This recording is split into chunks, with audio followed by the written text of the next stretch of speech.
मैं एक top family के नंबर 1 जीनियस के रूप में रीइंकार्नेट हुआ, लेकिन सबके सामने मेरी फियांसे ने मुझे रिजेक्ट कर दिया। उसने मेरे मुंह पर कहा कि सुयू, तुम जैसे लड़के से शादी करने से अच्छा मैं किसी कुत्ते से शादी कर लूं। इस ऑकवर्ड सिचुएशन में मुझे समझ नहीं आ रहा था कि मेरा पिछला जन्म वाला सेल्फ कितना अंधा था। उसने इस अनग्रेटफुल लड़की को पसंद ही क्यों किया? अगर टैलेंट की बात करें तो मैं उससे कहीं ज्यादा आगे था, और फैमिली बैकग्राउंड में तो लिन फैमिली कुछ भी नहीं थी। अगर मैं उसे पसंद नहीं करता तो लिन फैमिली कब की खत्म हो चुकी होती। वो चिल्ला रही थी कि मैं यहाँ कूल बनने की कोशिश ना करूं और उसके सामने दोबारा कभी ना आऊं। उसने कहा कि वो इस एंगेजमेंट को नहीं मानती और मेरा ये चिपकू बिहेवियर उसे डिस्गस्टिंग लगता है। मैंने बोर होकर उससे कहा कि तुम बहुत लाउड हो, थोड़ा शांत रहो। एंगेजमेंट तोड़नी है तो तोड़ दो, इसमें इतना चिल्लाने की क्या जरूरत है? मेरी बात सुनकर वो शॉक रह गई। वहां खड़े भीड़ में लोग आपस में बात करने लगे कि क्या सुयू ने सच में ब्रेकअप एक्सेप्ट कर लिया है? ये क्या हो रहा है? प्लॉट ट्विस्ट कैसे आ गया? एक लड़का तो तुरंत अपने डैड को कॉल करने भाग गया ताकि वो अपनी फैमिली को इस न्यूज के बारे में अलर्ट कर सके। उसने मुझसे कहा कि सिर्फ बातों पर उसे विश्वास नहीं है, क्या मैं स्वेयर कर सकता हूँ? मैंने भी तुरंत स्वेयर कर लिया कि मैं सुयू अब से लिन पांगशी के लिए कोई फीलिंग्स नहीं रखूंगा और कल खुद आकर इस एंगेजमेंट को ऑफिशियल कैंसिल करूंगा। अगर मैंने अपना प्रॉमिस तोड़ा तो मेरा पूरा वजूद मिट जाएगा। उसने कहा कि ठीक है, वो इस बार मेरा विश्वास कर रही है। मैंने अपने आप से सोचा, ये ओवर कॉन्फिडेंट लड़की कितनी बेवकूफ है। स्वेयर करने का मतलब ये नहीं कि मैं तुझे, तेरी लिन फैमिली और उस मेन कैरेक्टर को जिंदा छोड़ दूंगा। ओरिजिनल बुक की स्टोरी के हिसाब से मेरा और मेरी सू फैमिली का फेट था कि हमें इस डेस्टिन्ड हीरो के पैरों तले कुचला जाना था, पर अब मुझे अपनी लाइफ आसान और लंबी बनानी थी। इसलिए लिन फैमिली और उस डेस्टिन्ड हीरो दोनों का मरना तय था। तभी मेरे दिमाग में एक आवाज आई, सिस्टम बाइंड कंप्लीट हो गया है। मैंने तुरंत पूछा कि इसके क्या फंक्शंस हैं। सिस्टम ने बताया कि उसका एम मुझे अल्टीमेट डेस्टिन्ड विलन बनाना है और मेरा करंट मेन क्वेस्ट है डेस्टिन्ड हीरो चू फंग को एलिमिनेट करना। ये सब करने पर मुझे मैसिव रिवॉर्ड्स मिलेंगे। मैंने सोचा अगर मैं पूरी लिन फैमिली को डिस्ट्रॉय कर दूं तो हीरो का लक काफी हद तक स्टील हो जाएगा। आखिर मेरी एक्स की लिन फैमिली मेरी सू फैमिली के रिसोर्सेज यूज करके ही तो इस चू फंग को ट्रेन कर रही थी। लिन पांगशी ने एटीट्यूड दिखाते हुए कहा कि अब बातें क्लियर हो गई हैं तो वो जा रही है और कल घर पर मेरा वेट करेगी। उसने मुझे ताना मारा कि मैं प्रॉमिस ना तोड़ूं वरना मारा जाऊंगा। जैसे ही वो मुड़ने लगी मैंने उसे रोका। मैंने कहा कि जब तुम्हें मुझसे और मेरी फैमिली से कोई रिलेशन नहीं रखना तो तुम्हारे हाथ में जो B rank extraordinary alloy weapon है और जो रिंग तुमने पहनी है वो दोनों मुझे वापस कर दो, क्योंकि अब तुम इनके लायक नहीं हो। वो गुस्से से बोली कि सुयू, तुम्हारा क्या मतलब है? क्या तुम गिफ्ट की हुई चीजें वापस मांगते हो? मैंने कॉन्फिडेंटली रिप्लाई किया कि जब तुमने ही कहा कि तुम्हें मुझसे कोई वास्ता नहीं रखना तो मेरी सू फैमिली की चीजें मैं वापस क्यों ना लूं? और वैसे भी मैं तुमसे रिक्वेस्ट नहीं कर रहा हूं। मैंने उसे टॉन्ट किया कि क्या वो सिर्फ फ्री के बेनिफिट्स लेना चाहती है? क्या उसे लगता है कि सू फैमिली को कोई भी बुली कर सकता है? तभी वहां एक नया कैरेक्टर हीरो की एंट्री मारता है और कहता है कि क्या सू फैमिली का यंग मास्टर सिर्फ लड़कियों को बुली करना जानता है। लोगों ने तुरंत उसे पहचान लिया, ये सीनियर ईयर क्लासरूम का चू फेंग था। मैंने उससे पूछा कि उसका लिन पैंगसी के साथ क्या रिलेशन है। उसने कहा कि वो दोनों अच्छे दोस्त हैं। मैंने सीधे शब्दों में उसकी बोलती बंद कर दी और कहा कि जब ये हमारा पर्सनल मैटर है तो तुम जैसा आउटसाइडर बीच में बोलने वाला कौन होता है। मैंने सबके सामने क्लियर किया कि मैंने जो चीजें दी थी वो कभी एज अ परमानेंट गिफ्ट नहीं दी थी। चू फेंग ने मेरा मजाक उड़ाने की कोशिश की कि सू फैमिली का यंग मास्टर कितना चीप है जो अपने दिए हुए गिफ्ट्स वापस ले रहा है। मैंने उसे इग्नोर किया और लिन पैंगसी से दोबारा स्टर्न आवाज में मांगा। आखिर में उसने गुस्से में वो चीजें वापस फेंक दी और बोली कि ठीक है, ले लो। मैंने उससे कहा कि अपने डैड को रेडी रखना, कल मैं खुद आकर ये एंगेजमेंट तोड़ूंगा। चू फेंग उसे वहां से ले गया और उसे दिलासा दिया कि वो उसके लिए इससे भी अच्छा वेपन ढूंढेगा। जैसे ही वो गए सिस्टम की आवाज आई कि मैंने स्टोरी लाइन सक्सेसफुली चेंज कर दी है, जिसके लिए मुझे एक न्यूबी गिफ्ट पैक मिलता है। मैंने उसे ओपन किया और मुझे एक रेल्म अपग्रेड कार्ड, एक गोल्डन बॉडी 9 स्टेज टेक्निक और 100 किलो 9th रैंक एसेंस मिला। ये मेरे लिए एक बहुत बड़ा सरप्राइज था। मैंने सोचा सिर्फ एक छोटा सा प्लॉट चेंज करने पर इतने मैसिव रिवॉर्ड्स मिले हैं, तो अगर मैं आगे चलकर चू फेंग के बड़े अपॉर्चुनिटी स्टील कर लूं तो क्या मुझे मार्शल सेंट लेवल के रिवॉर्ड्स मिलेंगे? ये सोचकर ही मैं पूरा हाइप हो गया। दूसरी तरफ लिन फैमिली के घर में सीन बिल्कुल अलग था। लिन पैंगसी के डैड उसे डांट रहे थे कि उसने बिना पूछे सू यू से एंगेजमेंट तोड़ने का स्टेप क्यों लिया और वो वहां बस रोने का ड्रामा कर रही थी। उसने अपने डैड से कहा कि आप सू यू से इतना डरते क्यों हैं? वो तो बस अपनी फैमिली की वेल्थ पर उड़ने वाला एक रिच किड है। उसने अपने डैड को याद दिलाया कि वो जल्द ही 8th रैंक पार करने वाले हैं, इसलिए अब उन्हें सू फैमिली के आगे झुकने की जरूरत नहीं है। वो अपने डैड को मैनिपुलेट कर रही थी कि उन्हें अपनी लिन फैमिली की पुरानी ग्लोरी वापस लानी चाहिए। उसके डैड उसकी इन बातों में आ गए। उन्होंने डिसाइड किया कि जब आज मैं उनके घर आऊंगा तो वो मुझे अच्छे से लेसन सिखाएंगे और एंगेजमेंट तोड़ने के साथ साथ मुझसे माफी भी मंगवाएंगे, क्योंकि उन्हें लगता था कि उनकी बेटी मुझसे कहीं ज्यादा बेटर है। तभी मैंने उनके घर के हॉल में एंट्री ली और एक कोल्ड स्माइल के साथ पूछा, लिन फैमिली के हेड, मुझे समझ नहीं आया कि आप किस तरह की माफी चाहते हैं और क्या आपने मेरी सू फैमिली की सारी चीजें रेडी रखी हैं? उन्होंने अपना फेक एटीट्यूड बनाए रखा और कहा कि सुयू, मैं तुम्हारा ब्रेकअप एक्सेप्ट करता हूं, लेकिन कल तुमने मेरी बेटी की जो इंसल्ट की है उसके लिए तुम्हें उससे माफी मांगनी होगी, वरना मैं खुद सू फैमिली के पास जाकर पूछूंगा कि उन्होंने तुम्हें क्या मैनर सिखाए हैं। उनकी बातें सुनकर मुझे हंसी आ गई। मैंने सीधा उनकी औकात दिखाते हुए कहा कि तुम सिर्फ एक 7th रैंक के पीक मार्शल आर्टिस्ट हो, तुम्हारे अंदर इतनी हिम्मत कहां से आई मेरी फैमिली फैमिली को क्वेश्चन करने की। ये सुनकर वो चिल्ला उठे कि मैं इंसोलेंट हूं और क्या मेरे बड़ों ने मुझे ग्रैंड मास्टर की रिस्पेक्ट करना नहीं सिखाया। मैंने उनसे काउंटर किया कि ग्रैंड मास्टर की रिस्पेक्ट तो करनी चाहिए, लेकिन तुम किस स्टेटस से मुझ पर प्रेशर डालने की कोशिश कर रहे हो? तुम्हारी 7th रैंक की कल्टीवेशन से या इस फर्स्ट ईयर फैमिली हेड होने के घमंड से? तभी वहां चू फेंग टपक पड़ा और बोला कि सुयू, तुम ग्रैंड मास्टर से ऐसी लैंग्वेज में बात नहीं कर सकते। भूलो मत कि वो पैंशी के डैड हैं। मैंने उसे कंप्लीटली इग्नोर किया। पैंशी चिल्लाकर बोली कि उसकी फैमिली ने एंगेजमेंट तोड़ना एक्सेप्ट कर लिया है, इसलिए अब हमारा कोई रिलेशन नहीं बचा और मैं यहाँ से जा सकता हूँ। मैंने काम आवाज में कहा कि अगर ऐसी बात है तो मेरी सू फैमिली की तरफ से दिए गए सारे एंगेजमेंट गिफ्ट्स मुझे वापस चाहिए। मैंने लिस्ट गिना दी। 20 kilo 8th rank essence, 2 A rank weapons, 3 B rank weapons और कई प्रॉपर्टीज के शेयर्स। ये सब सुनते ही उनके होश उड़ गए, क्योंकि इन सबको वापस लौटाने का मतलब था कि लिन फैमिली की पूरी वेल्थ 70% तक गिर जाएगी। मैंने उनसे पूछा कि क्या उन्होंने मेरा सामान रेडी नहीं रखा। पैंशी चिल्लाने लगी कि मैं कितना बेशरम हूं। उसका कहना था कि जब ब्रेकअप मैंने खुद इनिशिएट किया है तो गिफ्ट्स वापस मांगने का मुझे कोई राइट नहीं है। चू फेंग भी बीच में अपनी हीरोगिरी दिखाते हुए बोला कि अगर मैं सच में एक मर्द हूं तो मुझे समझना चाहिए कि ब्रेकअप के बाद दावरी वापस नहीं मांगी जाती। लिन फैमिली के हेड ने भी कह दिया कि गिफ्ट्स वापस नहीं मिलेंगे और अगर मैं अभी वहां से निकल जाऊं तो वो मेरी डिसरिस्पेक्ट को माफ कर देंगे। ये सुनकर मैं जोर से हंसने लगा। वो गुस्से में आग बबूला हो गया और उसने मुझ पर अटैक करने की कोशिश की, लेकिन अगले ही सेकंड मेरा 5th ग्रैंड अंकल, जो कि एक 9th रैंक का ग्रैंड मास्टर था, वहां अपीयर हुआ और उसने लिन हाउ को वहीं दबा दिया। मैंने कॉन्फिडेंटली कहा, लिन हाउ, तुम बस एक 7th रैंक के मार्शल आर्टिस्ट हो। तुम्हारी हिम्मत कैसे हुई इस यंग मास्टर पर हाथ उठाने की? इसे थप्पड़ मारो। मेरे ग्रैंड अंकल ने उसकी पूरी औकात याद दिला दी कि वो इस चीटी जैसी यूजलेस फैमिली का होकर भी हमारी सू फैमिली के खिलाफ बोल रहा है। लिन हाउ गुस्से और डर में चिल्लाया कि क्या 9th रैंक का ग्रैंड मास्टर रूल्स तोड़ना चाहता है, क्योंकि हाई रैंक एक्सपर्ट्स लो रैंक वालों को मार नहीं सकते। मेरे ग्रैंड अंकल ने स्मर्क करते हुए कहा कि जान से तो नहीं मारेंगे, लेकिन तुम्हें यहां अपने घुटनों पर बैठने पर मजबूर जरूर कर सकते हैं। और अगले ही पल लिन हाउ जमीन पर घुटनों के बल गिरा हुआ था। अपने डैड को घुटनों पर देखकर लिन पैंशी मेरे ऊपर चिल्लाने लगी। उसने कहा कि सुयू, तुम एक नंबर के जर्क हो, मेरे डैड को छोड़ दो वरना मैं जिंदगी भर तुम्हें माफ नहीं करूंगी। चू फेंग वहां आगे आया और हीरो वाले टोन में बोला कि सुयू, तुम सिर्फ अपनी फैमिली के पावर के दम पर दूसरों को बुली करते हो। आज मैं चू फेंग तुम्हें चैलेंज करता हूं। अगर तुम मर्द हो तो मेरा चैलेंज एक्सेप्ट करो। मैंने एक कोल्ड स्माइल के साथ कहा, ठीक है, मुझे तुम्हारा चैलेंज मंजूर है। हम दोनों के बीच फाइट शुरू हुई और एक ही झटके में मैंने उसकी पूरी स्पीड और पावर को काउंटर कर दिया। वो होश खो बैठा और चिल्लाया कि ये इम्पॉसिबल है, तुम 6th रैंक के मार्शल आर्टिस्ट कैसे बन गए? कल तक तो तुम सिर्फ अर्ली 5th रैंक थे। मैंने उसे मॉक करते हुए कहा कि छोटे बेवकूफ, इस दुनिया में ऐसी बहुत सी बातें हैं जो तुम्हारी समझ से बाहर हैं। मैंने ऑब्जर्व किया कि उसकी पावर ठीक ठाक थी और उसके अटैक्स में 5th रैंक जैसी स्ट्रॉन्ग मेंटल एनर्जी छुपी हुई थी। वो जमीन पर गिरते हुए चिल्लाया कि उससे ये डिफीट मंजूर नहीं है। तुरंत मेरे माइंड में सिस्टम का प्रॉम्प्ट आया। प्रोटैगनिस्ट की मेंटल स्टेट काफी डिस्टर्ब हुई है। सक्सेसफुली प्रोटैगनिस्ट को हिट करने के लिए आपको 1000 विलन पॉइंट्स मिलते हैं। मैंने मन ही मन सोचा, सिर्फ एक छोटा सा अटैक और सीधा 1000 पॉइंट्स। ये चूफेंग तो मेरे लिए एक सोने का अंडा देने वाली मुर्गी बन गया है। चूफेंग गुस्से में पागल हो गया, कहने लगा कि मैंने जरूर कोई घटिया ट्रिक यूज की है और वो दोबारा अटैक करने दौड़ा, लेकिन मैंने उसके अटैक को किसी बच्चे के खिलौने की तरह रोक लिया।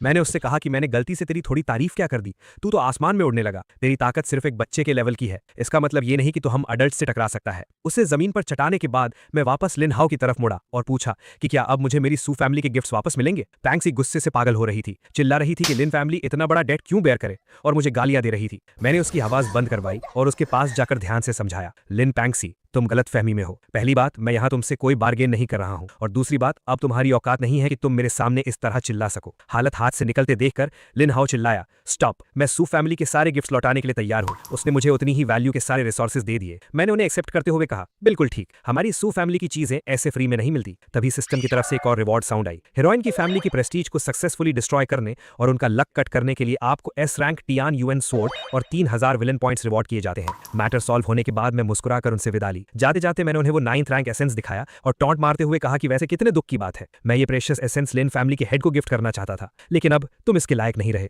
मैंने सबके सामने ओपनली अनाउंस कर दिया कि आज से सू फैमिली और लिन फैमिली के बीच कोई कनेक्शन नहीं होगा। सारे बिजनेस टाइज कट।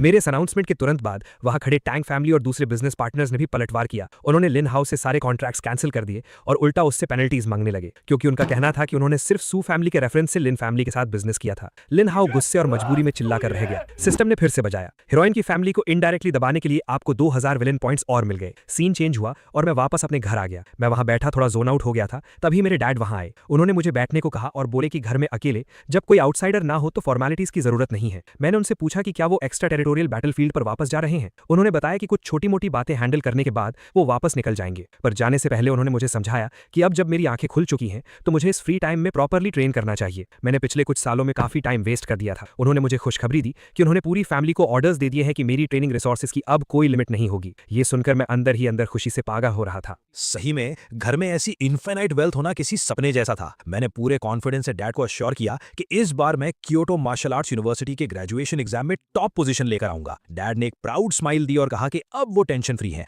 और मुझे लिन फैमिली के बारे में सोचने की कोई जरूरत नहीं है। उन्होंने पहले ही अपने लोगों को उनका सफाया करने का ऑर्डर दे दिया है। जब मैं अकेला था मैंने अपना स्टैट्स पैनल ओपन किया। मुझे पता था कि ये सारे विलन पॉइंट्स सिस्टम की शॉप में काम आएंगे। जब मैंने शॉप चेक की तो वहां ऐसे लेजेंडरी आइटम्स थे जिन्हें देखकर किसी भी हाई लेवल मार्शल सेंट की आंखें खुली की खुली रह जाएं। पर मैं बिल्कुल रिलैक्स था क्योंकि मुझे पता था कि आगे चलकर चूफंग के पास आने वाली सारी हिडन अपॉर्चुनिटीज को मैं चुरा लेने वाला हूं, तो पॉइंट्स की तो कमी आने ही वाली नहीं थी। मैंने प्लान बनाया कि इन पर थोड़ा और प्रेशर डाला जाए। मैंने अपने एक सबऑर्डिनेट को कॉल किया और ऑर्डर दिया कि मीडिया में ब्रेकअप की खबर स्प्रेड कर दो, लेकिन ट्विस्ट ये डालना कि लिन पैंगशी और चूफंग का चक्कर चल रहा था और लिन फैमिली ओपनली इस चूफंग पर अपना पैसा उड़ा रही थी। उसने तुरंत ऑर्डर एक्सेप्ट किया और जल्द ही हर जगह न्यूज हेडलाइंस बन गई। शॉकिंग, लिन फैमिली की शहजादी ने एंगेजमेंट तोड़ी क्योंकि वो सीक्रेटली किसी और आदमी को स्पॉन्सर कर रही थी। लोग आर्टिकल्स पढ़कर उनका मजाक उड़ाने लगे कि बाहर से इतनी इनोसेंट दिखने वाली लड़की अंदर से इतने गेम्स खेल रही थी।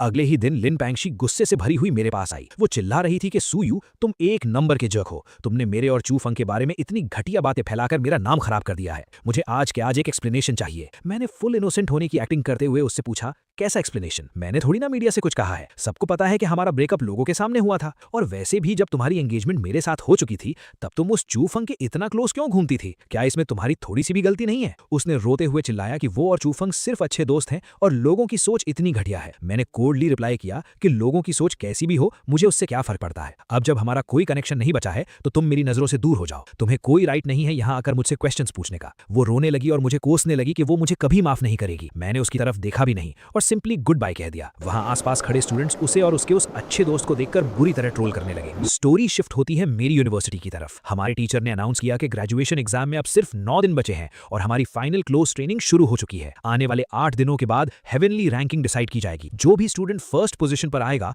उसे एक 9th रैंक एसेंस, एक A रैंक एलॉय वेपन, एक pure 9th rank grand master की डायरेक्ट ट्रेनिंग और साथ ही मिलिट्री में एक ल्यूटेनेंट की रैंक दी जाएगी। सेकंड और थर्ड आने वालों को भी 8th रैंक के रिसोर्सेज और सेकंड ल्यूटेनेंट की रैंक मिलेगी। उसी दौरान मैंने चूफंग की तरफ नोटिस किया और उसका ऑरा पहले से काफी अलग लग रहा था। वो ऑलरेडी 5th रैंक के मिड स्टेज तक पहुंच चुका था। मैंने अपने आप से कहा, कमाल है, एक नंबर का डेस्टिन प्रोटैगनिस्ट है ये। कुछ ही दिनों में सीधा एक बड़ा रैंक अपग्रेड कर लिया। उसकी स्पीड बिल्कुल अनरियल थी। मुझे रियलाइज हो गया था कि मैं इस चूफंग को आराम से लेवल अप करने नहीं दे सकता। मुझे उसके आगे आने वाले सारे अपॉर्चुनिटीज और लक को कट करना पड़ेगा। वहीं मीटिंग खत्म होती है और सब डिसबैंड हो जाते हैं। दूसरी तरफ चूफंग जोरों शोर से ट्रेनिंग में लगा हुआ था, पूरा फोकस अपनी ताकत बढ़ाने में, और अचानक उसने एक और ब्रेक थ्रू अचीव कर लिया। वो 5th रैंक के लेट स्टेज में पहुंच गया। उसकी आंखों में एक अजीब सा घमंड था और वो अपने आप से बोला कि अब चाहे 6th रैंक के अर्ली स्टेज वाले सामने आए, वो भी उसका सामना नहीं कर सकते। उसने कसम खाई कि वो मुझे अपने पैरों तले कुचल देगा और अपने उस पहले वाले थप्पड़ का बदला ले। फिर तो जैसे चूफंग बिल्कुल पागल ही हो गया।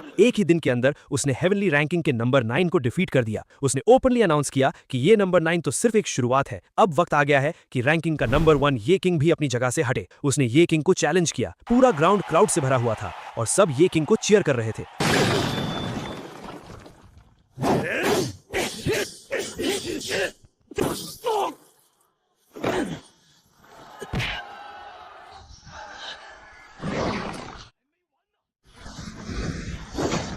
पर आखिर में चूफंग ने अपना पावर दिखाया और ये किंग को भी नॉकआउट कर दिया।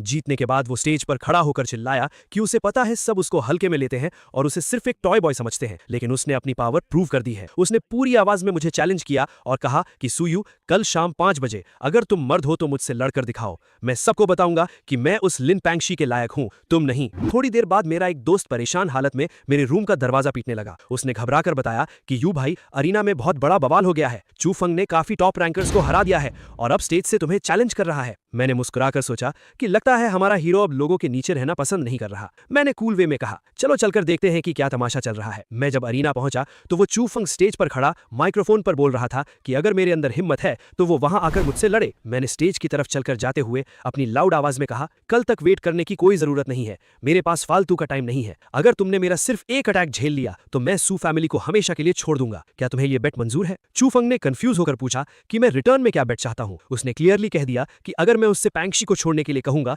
तो वो ये नहीं करेगा। मैंने हंसकर उसकी धज्जियां उड़ा दी और कहा, मेरी ऐसी थर्ड क्लास औरत में कोई इंटरेस्ट नहीं है। मैं इस बेट में तुमसे कुछ नहीं मांग रहा क्योंकि तुम्हारी खुद की कोई वैल्यू नहीं है। ये बेट तो बस इसलिए है ताकि मैं तुम्हारा ये अनोइंग बोलना बंद करवा सकूं। चू फंग गुस्से में आकर बोला कि फालतू बातों का कोई फायदा नहीं, अभी इसी वक्त लड़ते हैं। दोनों स्टेज पर आमने सामने खड़े थे। उसने अपनी स्वॉर्ड निकाली और चिल्लाया कि सुयू, ये स्ट्राइक मेरे उस पुराने थप्पड़ का बदला है। उसने अपना ultimate star sword art use किया और हवा में जंप लगाकर मेरे सर के ऊपर से अटैक करने लगा। मैंने बिल्कुल बोल्ड टोन में कहा, मेरे अंदर एक प्रॉब्लम है कि मुझे पसंद नहीं कि कोई मेरे सर के ऊपर उड़ने की कोशिश करे। वो एटीट्यूड में चिल्ला रहा था कि मैं इस अटैक को डिफेंड नहीं कर पाऊंगा और मुझे सरेंडर कर देना चाहिए। मैंने सिर्फ एक वर्ड कहा, नॉइजी, और एक छोटी सी मूवमेंट के साथ मैंने उसके इस सबसे स्ट्रॉन्ग अटैक को मिट्टी में मिला दिया। चू फैंग शॉक से पागल हो गया कि ये कैसे पॉसिबल है। मैंने उसे याद दिलाया, मैंने कहा था ना कि मुझे पसंद नहीं कोई मेरे सर पे चढ़े। अब मैं सिर्फ एक स्ट्राइक करूंगा, अगर बच गए तो मैं हमेशा के लिए चला जाऊंगा। मैंने अपना हेवनली स्किल यूज किया और उसके ऊपर एक मैसिव प्रेशर ड्रॉप किया। चू फैंग चिल्लाया कि ये इम्पॉसिबल है और उसने अपने सारे अल्टीमेट मूव्स लगाने की कोशिश की,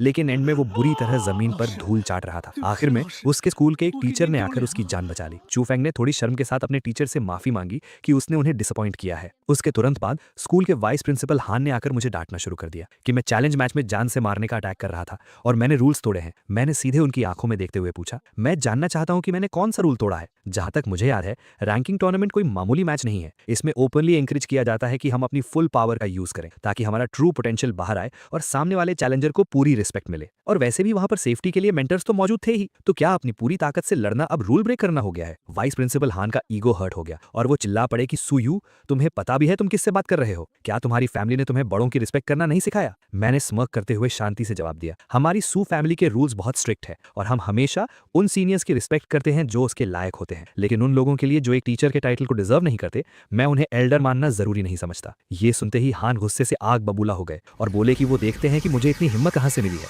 उनकी पावर बढ़ती देख मैंने उन्हें डायरेक्टली वार्निंग दे दी। मैंने कहा कि अगर आपने अपनी 8 रैंक की स्ट्रेंथ यूज करके मुझ पर अटैक किया तो अपनी मौत के लिए तैयार रहना। मेरी सू फैमिली किसी पर बिना वजह जुल्म नहीं करती, लेकिन हम किसी से डरते भी नहीं। अगर मेरी कोई मिस्टेक होती तो आप मुझे मार सकते थे और हमारी फैमिली एक लफ्ज नहीं कहती, लेकिन अगर आपने बिना किसी प्रूफ के मुझ पर अटैक किया तो सॉरी टू से, पर हमारी सू फैमिली के सारे मार्शल सेंट्स 9th रैंक और 8th रैंक के वॉरियर्स आपको मिट्टी में मिला देंगे। वाइस प्रिंसिपल हान जोर से हंसने लगा और बोला कि एक छोटा सा बच्चा पूरी सू फैमिली को रिप्रेजेंट नहीं कर सकता। मैंने भीड़ में खड़े अपने भाइयों की तरफ देखा और पूछा, मेरे भाइयों, अगर इस वाइस प्रिंसिपल ने मुझे बिना किसी रूल तोड़े मार दिया तो तुम लोग क्या करोगे? मेरे इस सवाल पर सभी ने एक साथ शेर की तरह दहाड़ कर कहा कि अगर हमारी फैमिली के किसी भी मेंबर को अन्याय से मारा गया तो पूरी फैमिली अपना सब कुछ लगाकर इस आदमी और इसकी ब्लड लाइन का नामो निशान मिटा देगी। इस धमाके के बीच मेरे सेकंड ग्रैंड अंकल भी वहां आ पहुंचे। उन्होंने अपनी डीप और स्ट्रॉन्ग आवाज में कहा कि हान वाइस प्रिंसिपल, मैं भी यहाँ हूँ, मुझे भी सुनना है कि मेरे पोते ने आखिर कौन सा गुनाह किया है। अगर इसने रूल्स तोड़े हैं तो इसे सूली पर चढ़ा दो, सू फैमिली कभी शिकायत नहीं करेगी। लेकिन अगर आप रीजन नहीं दे पाए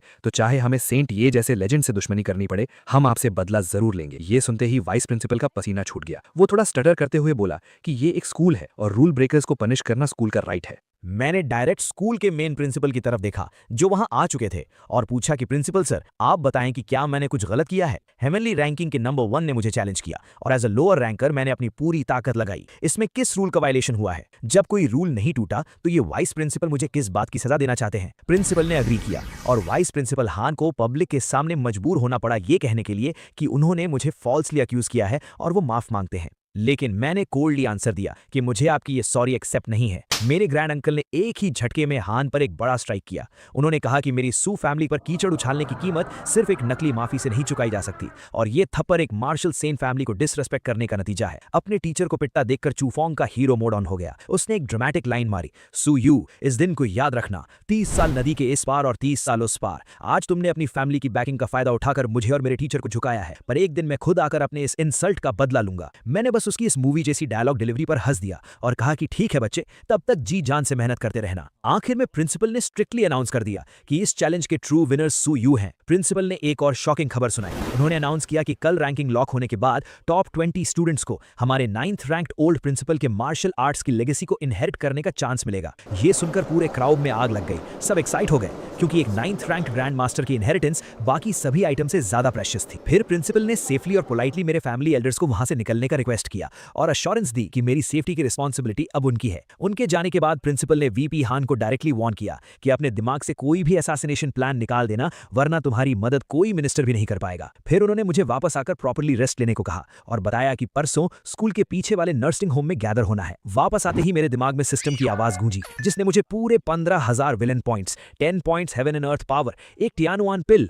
और एक सोल सेवरिंग क्रिस्टल का रिवॉर्ड दिया। ये सब देखकर मेरी खुशी का ठिकाना नहीं था। इस बार तो छप्पर फाड़ कर प्रॉफिट हुआ था। मैंने अपनी अगली स्ट्रैटेजी डिसाइड की। जैसे ही मैं आउटर डायमेंशनल बैटलफील्ड में मार्शल गॉड का ट्रेजर हासिल करूंगा, उस दिन के बाद इस हीरो चू फोंग का इस दुनिया में जिंदा रहने का कोई मतलब नहीं रह जाएगा। रात को मैंने अपना स्टैट्स पैनल ओपन किया। मुझे नेक्स्ट लेवल में कंप्लीटली एक परफेक्ट ब्रेक थ्रू चाहिए था और इसके लिए मेरी फिजिकल कंडीशन पीक पर होनी जरूरी थी। मैंने ब्लड वाइटैलिटी मास्टरी को बूस्ट करने का ऑप्शन सिलेक्ट किया। सिस्टम ने बताया कि मास्टरी को 100% तक बढ़ाने के लिए 2900 पॉइंट्स लगेंगे। मैंने विदाउट हेजिटेशन पॉइंट्स खर्च कर दिए और अचानक मेरी बॉडी में एक अनरियल एनर्जी दौड़ने लगी। तब मुझे समझ आया कि सारे मेन कैरेक्टर्स ब्रेक थ्रू से पहले 90% के ऊपर क्यों रहते हैं। उस अल्टीमेट पावर की फीलिंग ही अलग थी। मेरे ब्रेक थ्रू की एनर्जी इतनी मैसिव थी कि वो एक फिनोमिनन बन गई और बाहर लोगों को नोटिस होने लगी।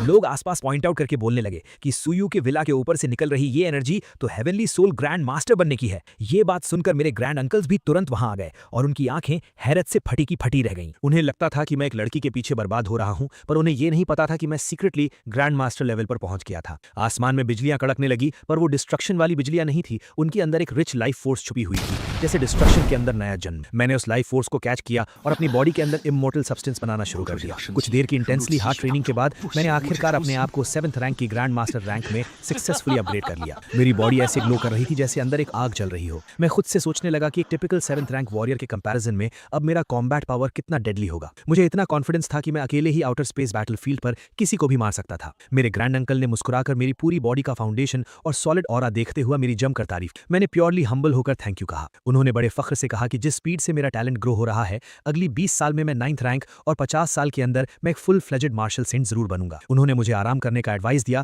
और फिर से रिमाइंड करवाया कि कल ओल्ड नर्सिंग होम आना मत भूलना। अगले दिन जब मैं उस ओल्ड नर्सिंग होम पहुंचा, प्रिंसिपल हम सबको पुराने रिटायर्ड ओल्ड जाओ के पास ले जा रहे थे। वहां पर बैठे सारे बाकी लेजेंड्स मेरी तरफ पॉइंट आउट करके बातें कर रहे थे कि सू फैमिली की लक कितनी सॉलिड है जो इनके घर एक हेवनली सोल ग्रैंड मास्टर आया। एक एक करके सभी स्टूडेंट्स अंदर जा रहे थे और थोड़ी देर बाद अंदर जाने की बारी मेरी आई। जैसे ही मैं अंदर गया, ओल्ड जाओ ने मुझे आवाज दी और बैठने को कहा। उन्होंने मेरी ताकत देखी और एक सॉफ्ट स्माइल देते हुए बोले, हमारे स्कूल में एक हेवनली सोल ग्रैंड मास्टर आया है, पर अनफॉर्चुनेट रियलिटी ये है कि मेरी ये मार्शल आर्ट्स लेगेसी तुम्हारे नेचर को सूट नहीं करती और उसके लिए मैंने किसी और को सिलेक्ट किया हुआ है। लेकिन एज अ सीनियर मैं तुम्हें किसी भी मार्शल आर्ट टेक्निक के बारे में गाइड कर सकता हूं। पूछो तुम क्या जानना चाहते हो। मैंने उन्हें डायरेक्टली देखते हुए रिस्पेक्टफुली कहा कि मुझे कोई टेक्निक नहीं चाहिए, मुझे बस उस स्पेसिफिक रूइन यानी उस मिस्टिक खंडर का की चाहिए। क्या आपको उसके सीक्रेट्स पता है? ओल्ड जाओ का चेहरा थोड़ा सीरियस हो गया। उन्होंने कहा कि वो पर्सनली कंफर्म कर सकते हैं कि अंदर के सीक्रेट का मार्शल गॉड से दूर दूर तक कोई रिलेशन नहीं। मुझे उनकी इस कंफर्मेशन से समझ आ गया था कि मेरा टारगेट कंफर्म है। फिर ओल्ड जाओ ने एक रिक्वेस्ट रखी। उन्होंने कहा कि 19th सिटी में उनके एक बहुत पुराने दोस्त का बेटा रहता है। अगर मैं आने वाले 100 सालों तक उसकी प्रोटेक्शन की रिस्पॉन्सिबिलिटी लेता हूं तो वो मुझे दे देंगे। मैंने विदाउट एनी डाउट ये डील फाइनल कर दी। मैंने कहा 100 साल की प्रोटेक्शन तो एक बहुत छोटी चीज है। अगर उसके अंदर अच्छा टैलेंट हुआ तो मेरी सू फैमिली उसको टॉप टियर रिसोर्सेज देकर एज अ लेजेंड ट्रेन करेगी। ये सुनकर ओल्ड जाओ बहुत सेटिस्फाई हुए और उन्होंने मुझे वो की सौंप दी। उन्होंने अपनी पसंद की एक और रेयर मिस्टीरियस आइटम मुझे पकड़ा दी, ये कहते हुए कि अब उनका अंत पास है तो इन सब का उन्हें कोई काम नहीं है, बस उनके उस दोस्त के बेटे का थोड़ा ध्यान रखना। मेरे मन में ख्याल आया कि वाह, ये चू फंग का एक और बड़ा अपॉर्चुनिटी मैंने चुरा लिया। फिर उन्होंने हंसकर मुझे बाहर भेज दिया ताकि वो बाकी के स्टूडेंट्स को अपनी रियल लेगेसी दे सके। बाहर आते ही सिस्टम का प्रॉम्प्ट आ गया, अपने दुश्मन प्रोटैगनिस्ट की अल्टीमेट अपॉर्चुनिटी चुराने के लिए बधाई हो, आपको एक स्टार शैटरिंग रैंक वेपन दिया जाता है। स्कूल ने फाइनल नोटिस रिलीज किया कि अब हमें ठीक 7 दिन बाद असेंबल होना है। हम सबकी final testing extra territorial battlefield पर होगी और हमारा प्राइमरी गोल वहां जिंदा बचकर वापस आना था। कैमरा शिफ्ट होता है दूसरी तरफ, जहां चू फेंग ने अपने आइसोलेशन की ट्रेनिंग कंप्लीट कर ली थी और सीधा लिन फैमिली के दरवाजे पर उनसे मिलने आया। लिन हाओ और उसके मेंबर्स ने उसको वीआईपी की तरह अंदर इनवाइट किया। लिन हाओ हाओ ने अपने घर वालों को प्राउडली कहा, देखा, मैं तुम लोगों से पहले ही कह रहा था कि उसको अपना प्रेशियस बी रैंक वेपन देकर मैंने कोई गलती नहीं की। चू फेंग ने बहुत आदर भरे स्वर में कहा कि अगर सू फैमिली की इतनी बड़ी थ्रेट के बाद भी उन्होंने उसका सपोर्ट न किया होता तो उसका ये अचीवमेंट पॉसिबल नहीं था। फिर उसने लिन पैंगशी की आंखों में देखते हुए कहा, मैं वापस आ गया हूं और अब मेरी सारी जिंदगी सिर्फ तुम्हें प्रोटेक्ट करने में जाएगी, कोई भी तुम्हें दुख नहीं दे पाएगा। वो ब्लश करने लगी। लिन हाओ ने जल्दी से बीच में बोलते हुए उसे बैठने को कहा और रिक्वेस्ट की कि एक्स्ट्रा टेरिटोरियल बैटलफील्ड में वो उनकी बेटी और लिन फैमिली के बाकी स्टूडेंट्स का ध्यान रखें। चू फेंग ने दिल पर हाथ रखकर कहा कि जिस फैमिली ने उस पर इतना बड़ा एहसान किया है वो उन्हें कभी भूल नहीं सकता। इसके बाद चू फेंग ने अपने मास्टर प्लान को रिवील किया। उसने बताया कि कैसे लोग और नॉर्मल स्टूडेंट्स सू फैमिली की गुंडागर्दी और उनके उस एटीट्यूड से नफरत करने लगे हैं जहां वो अपने आप को सभी से ऊपर समझते हैं। चू फेंग ने लिन हाओ को एक स्पेशल अलायंस बनाने का आइडिया दिया जिसमें सारी सेकंड और थर्ड टियर फैमिलीज एकजुट होकर इन टॉप लेवल एलीट्स और सू फैमिली के खिलाफ आउटर बैटलफील्ड में खड़ी होंगी। लिन हाओ खुशी से राजी हो गया और उन अलायंस को असेंबल करने की रिस्पॉन्सिबिलिटी ले ली। पूरा एटमॉस्फेयर काफी पॉजिटिव हो गया और फाइनली लिन हाओ वहां से खिसक गया ये बोलकर कि तुम दोनों यंगस्टर्स कितने दिनों बाद मिले हो तो थोड़ी देर गार्डन में अकेले बैठकर टाइम स्पेंड करो। कुछ दिन गुजरने के बाद हम सबकी यूनिवर्सिटी की team finally extra territorial battlefield की तरफ रवाना हो गई। मैंने अपने आप से मन में डिसाइड कर लिया था कि अब वक्त आ गया है सबको दिखाने का कि एक सच्ची मार्शल सेंट फैमिली की धांसू ताकत क्या होती है। रास्ते में हेड ऑफिसर ने एक लंबा मोटिवेटिंग स्पीच दिया। उसने सबसे कहा कि तुम सब आने वाले ड्रैगन कंट्री के फ्यूचर पिलर्स हो, लेकिन ये बैटलफील्ड बच्चों का खेल नहीं है। यहाँ एलियन रेसेस के एक्सपर्ट से तुम्हारी सीधी टक्कर होगी जिन्होंने मौत को बहुत करीब से देखा है। उसने बताया कि जो लोग इस ब्लड बाथ को सर्वाइव कर लेंगे वो कंफर्म 6th रैंक या 7th रैंक के स्ट्रॉन्ग ग्रैंड मास्टर बनकर लौटेंगे। उसने सबको जिंदा वापस आने की विश दी। कुछ वक्त के ट्रैवल के बाद हम सब आखिर उस मिस्टीरियस जगह the 10,000 year loan city land हुए। वहां पर 9th सिटी के जनरल किन तुओ ने हमारा लाउडली स्वागत किया। उन्होंने बताया कि हमारी बेसिक अकोमोडेशन का इंतजाम कर लिया गया है और सब लोग आराम करने के बाद ठीक 5 बजे प्लाजा के मेन एरिया में इकट्ठे होंगे। वहां जाते हुए बीच रास्ते में हीरो चू फेंग मेरे पास आया और सीधे मुंह बोलने लगा, सुयू, अब हम आउटर स्पेस बैटलफील्ड में आ चुके हैं। यहां पर मैं तुम्हें समझाऊंगा कि आम लोगों की यूनियन में कितनी पावर होती है। तुम जैसा घमंडी रिच किड सिर्फ मनी पर फोकस करता है, पर तुम्हें जनरल पब्लिक और वॉरियर्स की सपोर्ट कभी नहीं मिलेगी। मेरा सबॉर्डिनेट चू फेंग को घूर कर मुझे धीरे से बोला कि बॉस, आखिर लोगों को ये क्यों लगता है कि इन्होंने हमें बॉयकॉट किया है, बल्कि असली रियलिटी तो कुछ और ही है। मैंने स्माइल करते हुए एक ठंडी आवाज में जवाब दिया, शायद इन गधों को अपने ऊपर कुछ ज्यादा ही कॉन्फिडेंस आ गया है। थोड़ी देर में ही चू फेंग ने दूसरी यूनिवर्सिटीज और नॉर्मल फैमिलीज के स्टूडेंट्स से नेटवर्क करना शुरू कर दिया। उसकी नजर मिलिट्री एकेडमी के एक स्टूडेंट फैंग हाओ पर पड़ी। उसने उसके पास जाकर खुद को इंट्रोड्यूस किया कि अगले 4 साल तक हमें मिलकर एक दूसरे की सपोर्ट करनी है। चू फेंग ने तुरंत अपना इमोशनल ड्रामा शुरू कर दिया और मेरा नाम बदनाम करते हुए बोला कि सुयू जो लीडर है वो बस अपनी मार्शल सेंट फैमिली के बेस पर गुंडागर्दी करता है और फोर्सफुली एंगेजमेंट करता है। जब मेरी फ्रेंड ने उसे मना किया तो उसने ना सिर्फ रिश्ता तोड़ा बल्कि उसके डैड को बुरी तरह पीट दिया। इस वजह से सारे स्टूडेंट्स उसके ग्रुप को अवॉइड करते हैं क्योंकि लोग डरते हैं कि उन्हें भी मार दिया जाएगा। उसके पीछे से आकर लिन पैंगशी ने भी रोते हुए झूठ बोला कि मैंने लगातार 7 साल तक उसके पीछे पड़कर उसे तंग किया और जब उसने ना कह दी तो मैंने पावरफुल स्टेटस का यूज करके उसके परिवार वालों के साथ अब्यूज किया। उनका घटिया रोना धोना सुनकर आसपास खड़े और नॉर्मल स्टूडेंट्स प्रोवोक हो गए कि एलीट फैमिलीज स्ट्रीट के क्रिमिनल से भी ज्यादा खतरनाक और घटिया होते हैं। फैंग हाओ ने इनकी सारी एक्टिंग बहुत ध्यान से सुनी। फिर उसने वहां खड़े गुस्से में आग बबूला हो रहे स्टूडेंट से एक डायरेक्ट क्वेश्चन पूछा, तो मैं एक बात जानना चाहता हूं, क्या तुम सबको सच में कभी किसी रिच फैमिली या फिर स्पेशली इन एलीट्स ने तकलीफ दी है, या फिर तुम्हारे पास ऐसी कोई सेम स्टोरी है जो इस लड़की जैसी हो? चू फेंग ने अपना नकली भाईचारा दिखाते हुए फैंग हाओ से कहा कि इन एलीट लोगों के नेचर बहुत एक्सट्रीम होते हैं और तुम्हें धोखेबाजी से सावधान रहना चाहिए। लेकिन फैंग हाओ का एक्सप्रेशन कंप्लीटली चेंज हो गया और उसने एक लाउड और बोल्ड वॉइस में मेरी तरफ देखकर पुकारा, बॉस सू, तो क्या मार्केट में उड़ रही खबरों में आने वाला वो नया टॉय बॉय और आप पर एटीट्यूड दिखाने वाली घटिया औरत यही दोनों हैं? भाई ये तो बिल्कुल परफेक्ट जोड़ी लग रही है। चू फेंग हकलाते हुए बोला कि ये तुम क्या बोल रहे हो और उसका मतलब क्या है? फैंग हाओ एक जबरदस्त हंसी देकर बोला कि मेरा सिंपल मतलब यही है कि मैं तुम पर और तुम्हारी साइड में खड़ी इस फेक औरत पर पूरे दिल से हंस रहा हूं। फिर फैंग हाओ अपनी एकेडमी के बाकी लॉन्डों की तरफ मुड़ा और चिल्लाकर पूछा कि भाइयों और मेरे एकेडमी के सोल्जर्स, मुझे इस एक डाउट का आंसर देना, तुम इन लोगों पर विश्वास करते हो या अपने बॉस सुयू पर? मैंने भीड़ की तरफ कदम बढ़ाते हुए उन्हें उस कुएं के मेंढक की कहावत सुनाई। मैंने उन लोगों की आंखों में झांकते हुए पूछा कि क्या तुम सबको सच्ची में लगता है कि तुम्हारे चंद खोखले शब्दों से पूरी दुनिया को बेवकूफ बनाया जा सकता है? चू फेंग का पसीना निकल गया और वो बोला कि सुयू, आखिर तुमने ये कौन सा नया प्लान तैयार कर लिया है? फैंग हाओ ने अकड़ते हुए जवाब दिया, भूल जाओ कि यहाँ किसी ने गेम खेला है। तुम्हारी और उस लिन फैमिली की रियलिटी की इन्वेस्टिगेशन हम सालों पहले निकाल चुके हैं। अगर हम यहाँ इस आउटर बैटलफील्ड के रूल्स में फंसे ना होते ना, तो हमारे एकेडमी के पूरे 3000 स्टूडेंट्स सिर्फ तुम दोनों से अकेले में चैट करने के लिए सीधा तुम्हारे घर में घुस गए होते। मैंने भीड़ में लाउड वॉइस में कहा, मेरे भाइयों, इन्हें लाउडली बताओ, क्या तुम्हें लगता है कि सुयू किसी के घर में फोर्सफुली घुसकर उसे बुली करता है? पूरे 3000 सोल्जर्स ने एक साथ चिल्लाकर कहा, बिल्कुल नहीं। मैंने उन जनरल स्टूडेंट्स की तरफ उंगली की और पूछा, तो अब बताओ चूफंग, ये लोग तुम्हारी सिंगल झूठी स्टोरी पर यकीन करेंगे या मेरे इन 2762 हार्ड वर्किंग ब्रदर्स पर? मैंने वापस उन भाइयों से पूछा, क्या तुम्हें मेरी फैमिली के उस हाईएस्ट मार्शल सेंट रैंक से डर लगता है? उन्होंने कहा, कभी नहीं। फिर मैंने डीपली लास्ट सवाल किया, इन बेवकूफ लोगों को बताओ कि जिस शांति भरी जमीन पर ये लोग रोज रहते हैं, जिन शहर में अपने घर वालों के साथ मजे लेते हैं, उन्हें बॉर्डर पर कौन अपने खून से प्रोटेक्ट करता है? सबने एक साथ बोला, हमारे प्राउड मार्शल सेंट्स। मैंने आगे पॉइंट आउट किया कि इस अकेडमी में खड़े इनमें से किसी का भी बाप अमीर नहीं है, ये किसी एलीट फैमिली से बिलोंग नहीं करते। इन सब की स्टोरी बॉटम से शुरू हुई थी। सब ने मेहनत करके बिना पैसे लगाए इन स्कूल्स और अकेडमी में एंट्रेंस निकाली और इन्होंने अपनी ये हार्ड वर्किंग फेट हम जैसे टॉप फैमिलीज की चैरिटी और बेसिक रिसोर्सेज से बिल्ड की है। हमने इनसे कभी बदले में कुछ मांगा तक नहीं। हमारी मदद से ये अपग्रेड होकर अपने देश के पूरे पिलर्स बन जाते हैं। तो क्या इनमें से किसी के चेहरे पर मेरे या एलीट फैमिलीज के अगेंस्ट गुस्सा दिख रहा है? हम इनको दबाकर रखते हैं? मैंने लाउडली तमाचा मारते हुए पूछा। जब एक अच्छी कंडीशन से उठने वाला चूफंग जैसा बंदा खुद को गरीब विक्टिम बुलाता है, तो फिर इन सच्चाई में ग्राउंड से उठे हुए गरीबों का टैग आखिर क्या बनेगा? फैंग हाउ ने आगे जाते हुए चूफंग को अल्टीमेट रियलिटी हिट की।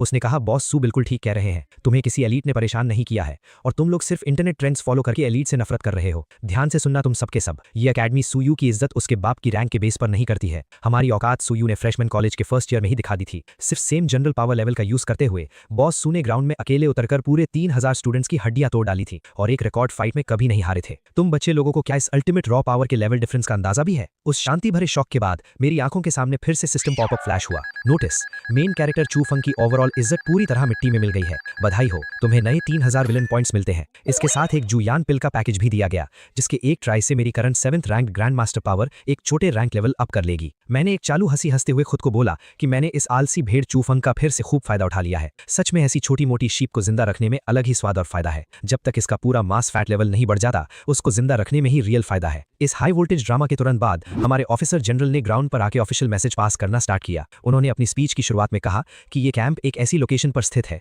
जो ह्यूमन रेस बाउंड्री के बीच के सेंटर सेक्शन में पड़ता है, इसलिए तुम्हें करंट सेफ्टी अटैक के बारे में डरना नहीं चाहिए। उन्होंने याद दिलाया कि तुम्हारा एक सिंपल मिशन अगले 4 साल जिंदा रहकर ग्रेजुएशन पूरा करना है और दूसरा इंपॉर्टेंट गोल यहाँ पॉइंट्स जमा करना है। 4 साल बाद जिनके पास गिवन नंबर ऑफ पॉइंट्स होंगे उन्हें सक्सेसफुल ग्रेजुएट किया जाएगा। ये सब points direct alien battles win करने, इंपॉर्टेंट रेयर मटेरियल उन्हें जमा करने और जंगल के डेडली बीस्ट को मारकर उनके कोर्स लाने से मल्टीप्लाई होंगे। कोई नया रिसोर्स जोन मार्क करने से पॉइंट्स ऑटोमेटिकली प्लस हो जाएंगे, लेकिन उन्होंने स्पेशली ये बात पॉइंट आउट करी कि किसी भी रेयर मटेरियल को जबरदस्ती आर्मी को देना रिक्वायर्ड नहीं होगा। ये प्योरली बस मार्क्स बढ़ाने का ऑप्शन होता है। फ्री एक्टिविटीज शुरू करने से पहले उन्होंने 2 रूल्स रिलीज किए। अगले दिन हम सभी आउटर लिमिट वाले अनटच जंगल एरिया में एग्जैक्ट 10 दिन के रियल बैटल ट्रायल के लिए उतरेंगे। टास्क बहुत स्ट्रेट था, ज्यादा से ज्यादा डेडली क्रीचर्स हंट करके उनकी एनर्जी कोर्स हासिल करना, जिससे हमारी रियल टाइम आवर और रैंक्स अपडेट होंगी। लास्ट अनाउंसमेंट में यह बताया गया कि इन पूरे टास्क में लिस्ट में आने वाले टॉप 10 कैंडिडेट्स को डायरेक्ट आगे फर्स्ट सिटी ट्रांसपोर्ट किया जाएगा, जहां इन सारे ब्लू प्लैनेट यूनिवर्सिटीज की सबसे बड़ी क्लैश बैटल टूर्नामेंट अनाउंस की जाएगी, जिसमें मैसिव आइटम्स एंड रिवॉर्ड्स दिए जाएंगे। इस अनाउंसमेंट के साथ ही उन्होंने आईडी कार्ड्स बांटना चालू करा और उन्होंने फाइनली हम सबको इस फील्ड को रैंडमली एक्सप्लोर करने की परमिशन दे दी। मेरे पापा सू लॉन्ग की तरफ से कम्युनिकेशन आया। थोड़ी देर में मुझे बुलाया गया उनके पास। पापा ने कहा, इस बार तुम्हें बुलाया है क्योंकि कुछ बातें बतानी है। कल की 20 असेसमेंट में जाने की जरूरत नहीं, बेस में आराम से कल्टीवेशन करो। असली काम यह है कि इस बार के 5 रीजन्स एक्सचेंज कंपटीशन में मुझे चाहिए कि तुम नियॉन और हेफाई रीजन वाले रिप्रेजेंटेटिव स्टूडेंट्स को टेस्ट करो। उनमें कुछ अलग सा नोटिस करना है। हमें खबर मिली है कि इन दोनों रीजन्स पर शक है कि वो एलियन रेस के साथ मिले हुए हैं। मैंने कहा, यह काम मुझ पर छोड़ दो, चूंकि आपने इतनी हिम्मत दिखाई है तो मैं इसे पूरी तरह संभाल लूंगा। पापा ने कहा, अगर इस मामले में एक मार्शल सेंट इन्वॉल्वड है तो मुझे शांति मिल गई। फिर उन्होंने कहा, बेटा असेसमेंट खत्म होने के बाद मैं फ्रंट लाइन जाकर तुम्हारे ग्रैंडफादर से मिलना चाहता हूँ। वो भी तुमसे मिलने को बहुत बेचैन है, पर अफसोस फ्रंट लाइन पर एक एलियन रेस का मार्शल सेंट उन पर इतनी नजर रखता है कि वो वहां से निकल ही नहीं पाते। फिर पापा ने जनरल क्विन से कहा, ठीक है अब इतना ही। जनरल क्विन, तुम्हें परेशान करने के लिए माफी। जनरल क्विन ने कहा, फैमिली हेड आप ऐसी बात क्यों कह रहे हैं? मेरी जान तो आपने ही बचाई थी उस साल, और आपने तो मेरे लिए 9th ग्रेड ब्रेक थ्रू के रिसोर्सेज भी तैयार किए थे। मैं तो सिर्फ यंग मास्टर को बुलाने आया हूँ, कोई बड़ी बात नहीं। पापा ने ठीक किया, रिसोर्सेज तो तुमने अपनी मिलिट्री मेरिट से एक्सचेंज किए थे, मैंने तैयार नहीं किए थे। ये बात साफ रहनी चाहिए। मैंने जनरल क्विन को बधाई दी। कंग्रेचुलेशंस जनरल क्विन, आप जल्द ही 9th ग्रेड ग्रैंड मास्टर बनने वाले हैं। लगता है आपका लेफ्टिनेंट जनरल तक प्रमोट होना भी बस वक्त की बात है। जनरल क्विन ने हंसते हुए कहा, सू यंग मास्टर मजाक कर रहे हैं, ये तो सिर्फ लक है। फिर उन्होंने कहा, चलो मिलिट्री बेस में कुछ खाते हैं। इतने सालों से नहीं आए तो शायद बीस्ट मीट का स्वाद ही भूल गए होंगे। असेसमेंट खत्म होने पर चू फैंग ने एक डरावना सा स्कोर बनाया। 7280 पॉइंट्स के साथ 20 सातवें ग्रेड के बीस्ट को मारकर पहला नंबर लिया। ये चिंग दूसरे नंबर पर, फैंग टिंग तीसरे नंबर पर, और इस तरह एक्सचेंज कंपटीशन की सीट्स ऑफिशियली लॉक हो गई। इंस्ट्रक्टर ने कहा, मैं पहले सिटी लॉर्ड के रेसिडेंस में रिपोर्ट देने जाता हूं, तुम सब यहाँ आपस में मिल लो। फिर वहां कंपटीशन के दौरान एक छोटा सा ड्रामा शुरू हो गया। एक आदमी लिन पैंगसी को छेड़ते हुए बोला, सुंदर हो पर सिर्फ 5th ग्रेड होकर भी कंपटीशन में आ गई। लगता है तुम्हारे ज़ेनजियांग की मार्शल डाउ बहुत कमजोर हो गई है। आज रात किसी जगह बैठकर थोड़ा ड्रिंक नहीं करते? वो लड़की गुस्से में बोली, कितना घिनौना आदमी है। उसके पास खड़े चू फैंग ने कहा, अभी हाथ मत उठाओ, इन्हें थोड़ी देर और जीने दो, अरीना में मैं इन्हें इसकी कीमत चुकवा दूंगा। फिर अचानक एक लड़की अरीना में आई। वो आदमी फिर बोला, सुंदर हो, मैं तुम्हें अलग से बात करने के लिए इनवाइट करना चाहता हूं, थोड़ी मार्शल डाउ की डिस्कशन कर लेते हैं, कैसा रहेगा? Get lost. उसने जवाब दिया, औरत ये ऑर्डर है, रिक्वेस्ट नहीं। तभी मैं वहां पर गया और उसे जमीन पर दे मारा। हम जैसे लोगों से बात कर पाना तुम्हारी जिंदगी का सबसे बड़ा सौभाग्य है। अगर ठीक से बोलना नहीं आता तो चुप ही रहो। वो गुस्से में फट पड़ा, कमीने मुझे हाथ लगाने की हिम्मत कैसे की? मैं जरूर तुम्हें इसकी भारी कीमत चुकाऊंगी, छोड़ो मुझे। किसी ने उसे रोका। फिर वो बोली, आज अगर कोई जवाब नहीं मिला तो ये मामला यहीं खत्म नहीं होगा। मैंने कहा, धमकी दे रही हो मुझे? वो फिर बोली, कमीने ले मेरा एक पंच। तभी झगड़ा शुरू हो गया।